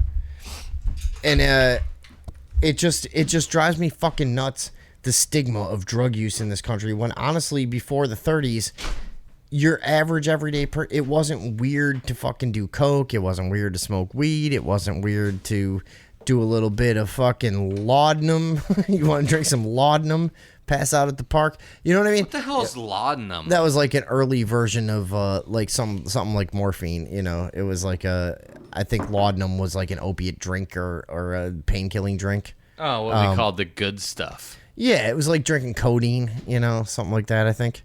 But yeah, so this drives me crazy about the stigma of drugs is like, even people that are supposed to be cool, you know, like you're at some bar where everybody's a scumbag and nothing matters, and they're like, hey, could you not smoke weed right by the bar? Could you guys go down the road? It's like, get the fuck out of here. Who cares? Why is it like this? How do we get turned so easily? We know weed madness. Reefer madness? Reefer madness. That's what it is. That's what it is. I'm sorry. Yeah. I was not alive in the 70s. I'm glad you were. So you can. That movie's from the 30s, I think. You reading this? I thought. GEC. I thought. Ooh, 1936. Yeah, 1936. This fucking thing. Oh, it's an hour long. But look at this fucking thing. Yeah, I know. I mentioned it. Like. Hold on. Let's specifically. All right, blah blah blah. Some shit about black people or something. Okay, yeah. The Negro is known to seduce young white women using marijuana, the devil's leaf, seducing them, drawing them back into their... Police wage war. Dope peddlers caught in high school. Oh yeah, police raid marijuana flat. What do you think of 1936 marijuana School flat parent organization join dope fights. Meeting tonight. 8:30. School Parents Association. Sherman High School auditorium. Holy shit. Dr. Alfred Carroll. I haven't watched Tell this. your children. Dude, I haven't watched this in so long. I don't want to watch this entire thing. It seems like We're garbage. not going to watch the whole thing. And you must stand united on this. Yes. Madness. This guy's talking to a whole room of concerned parents. You can do it by bringing about compulsory education on the subject of narcotics in general. The drug marijuana in particular. That is the purpose of this meeting, ladies and gentlemen. This white balding dude with glasses, which is literally me without glasses. Remember a couple years ago when we were fucking like some punk ass kids, and now I catch myself doing that too. I'm a balding white guy without glasses. I'm like I get it. some fucking aging white guy gaining weight and fucking just doing nothing. And I'm like, oh wait, that's me. Yeah, that's basically me. I'm this dude in reefer madness. Oh it's no, like, I know. How dare you smoke the weed? Oh God, who doesn't understand kids these days? Which we surely don't. Literally, kids are the worst. How is it how are you? What I don't understand is you don't even change, because I haven't even changed my shit since I was like 16. I haven't even changed my personality or my changed like your shit. Yeah, you know what I mean. Like I don't know what you mean by that. Your underwear is still the same with the same. No, what I poop. mean is I have basically the same like spirit as I did when I was then, but now I totally don't understand fucking. You know what's kids. sad, actually? Like I'm saying, you know what's sad? What I was trying to say is I never quote unquote grew up, but I don't fucking get what kids are doing. What's sad is this video only has 149,000 views. That is sad. That is very sad. Mm-hmm. Like I wish more people knew the garbage that their parents were taught. Like that's what your parents literally were taught. Why there's still a prevailing notion that like drugs are dangerous. Because it's fucking nuts. What is that? A cat opening a door? Another cat opening doors. Because it is only through enlightenment that this scourge can be wiped out. You gotta be enlightened to wipe out weed. A lawlessness that we can scarcely estimate has grown and is now flourishing. It exists in almost every city and hamlet in the country. It might be interesting. Wait, I thought you said Hamlet. It could be. I think you said Hamlet. What a fucking Hamlet. What a fucking douche. That had to even be outdated at that time. And important for you to know some of the methods used in bringing these drugs into the country, and the work of the forces of law and order, which are daily combating the traffic.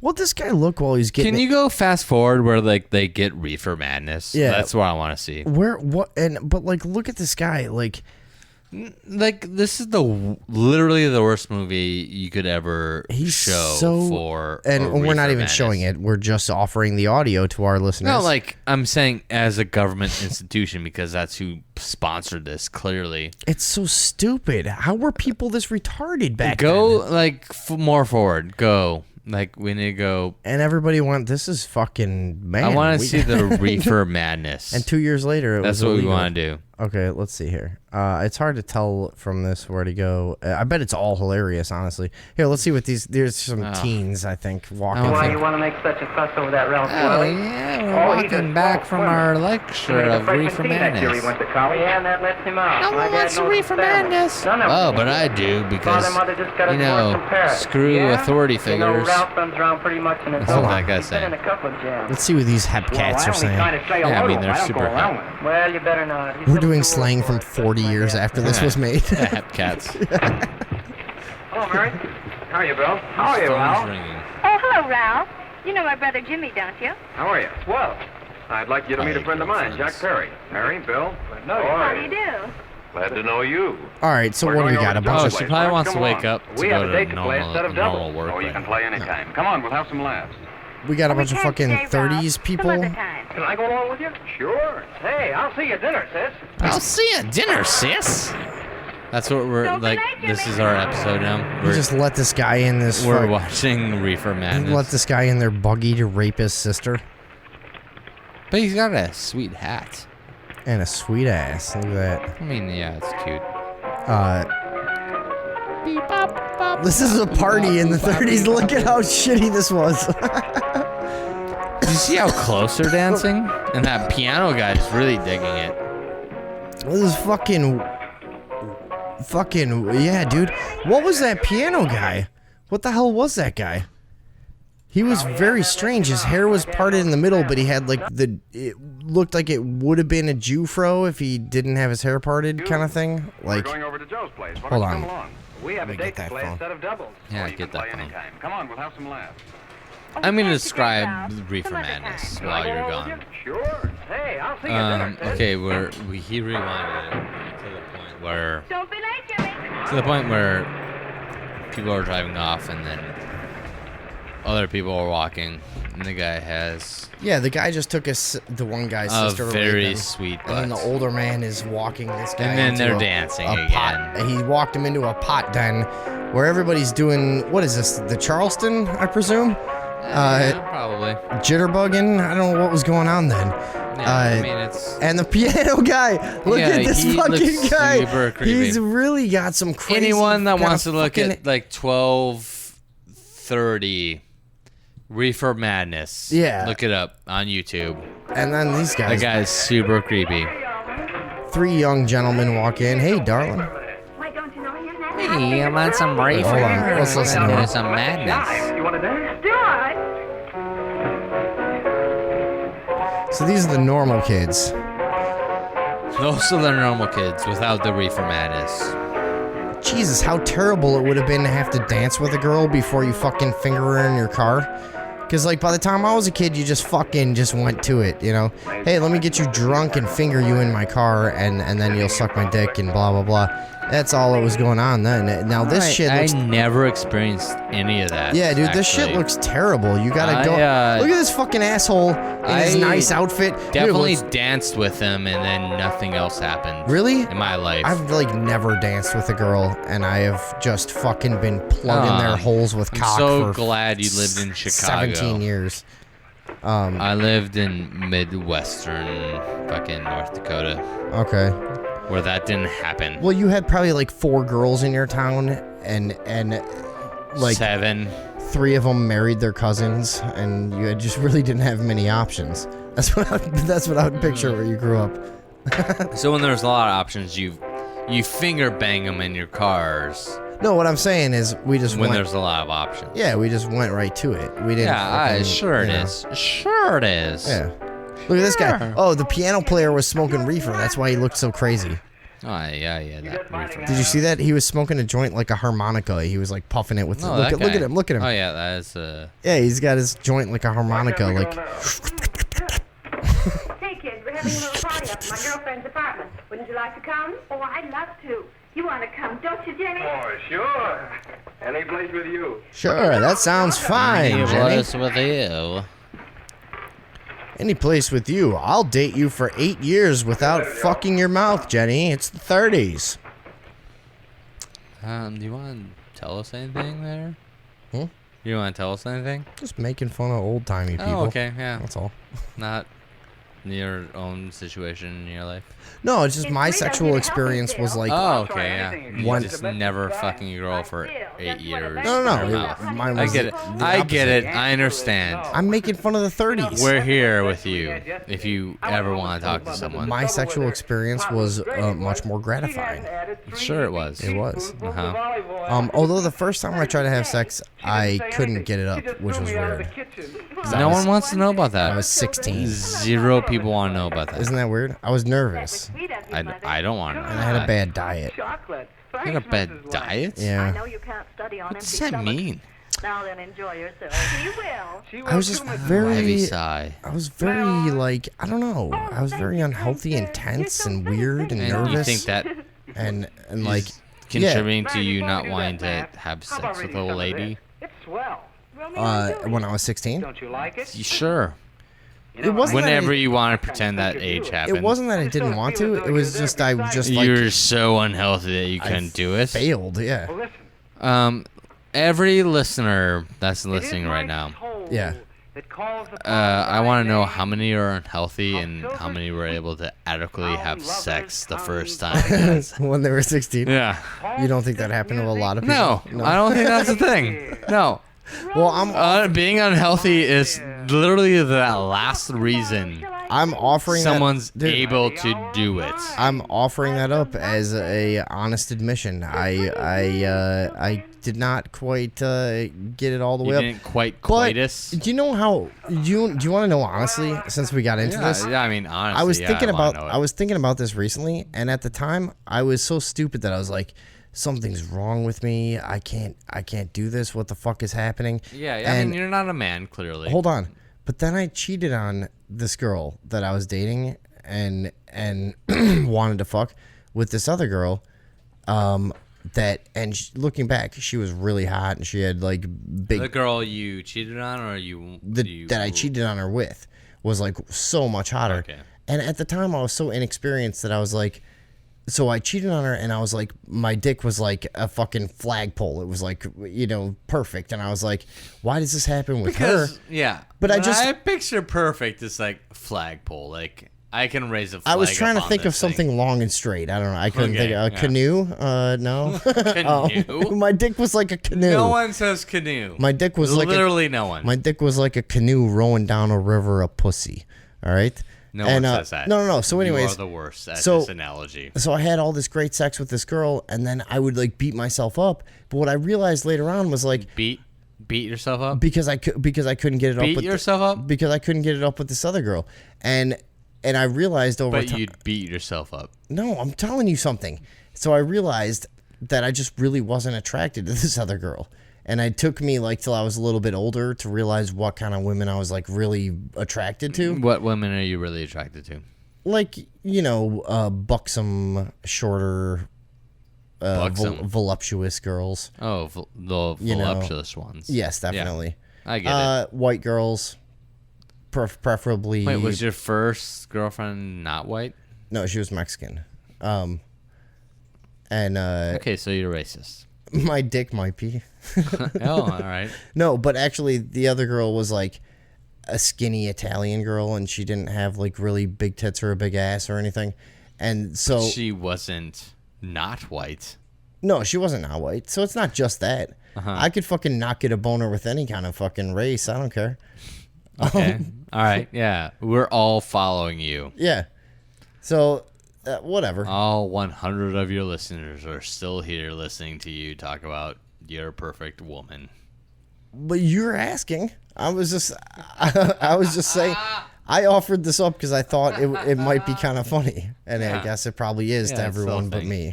Yeah, we're doing it. Now I feel weird, but I'm not sure why I did it. Keep this in the episode.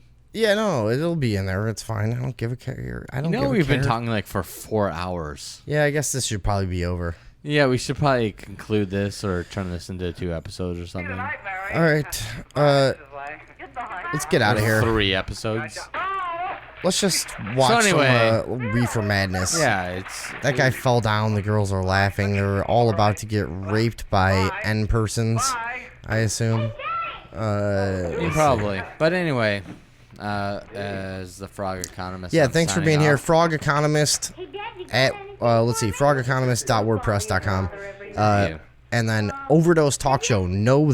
Just overdosetalkshow.com. Keep up with us. Check out our whatever, all the social networking and blah, blah, blah. It'll all be in the description. Subscribe if you're not a faggot, and we'll see you next show. My last post was about Candy Crush Saga. How pathetic is that?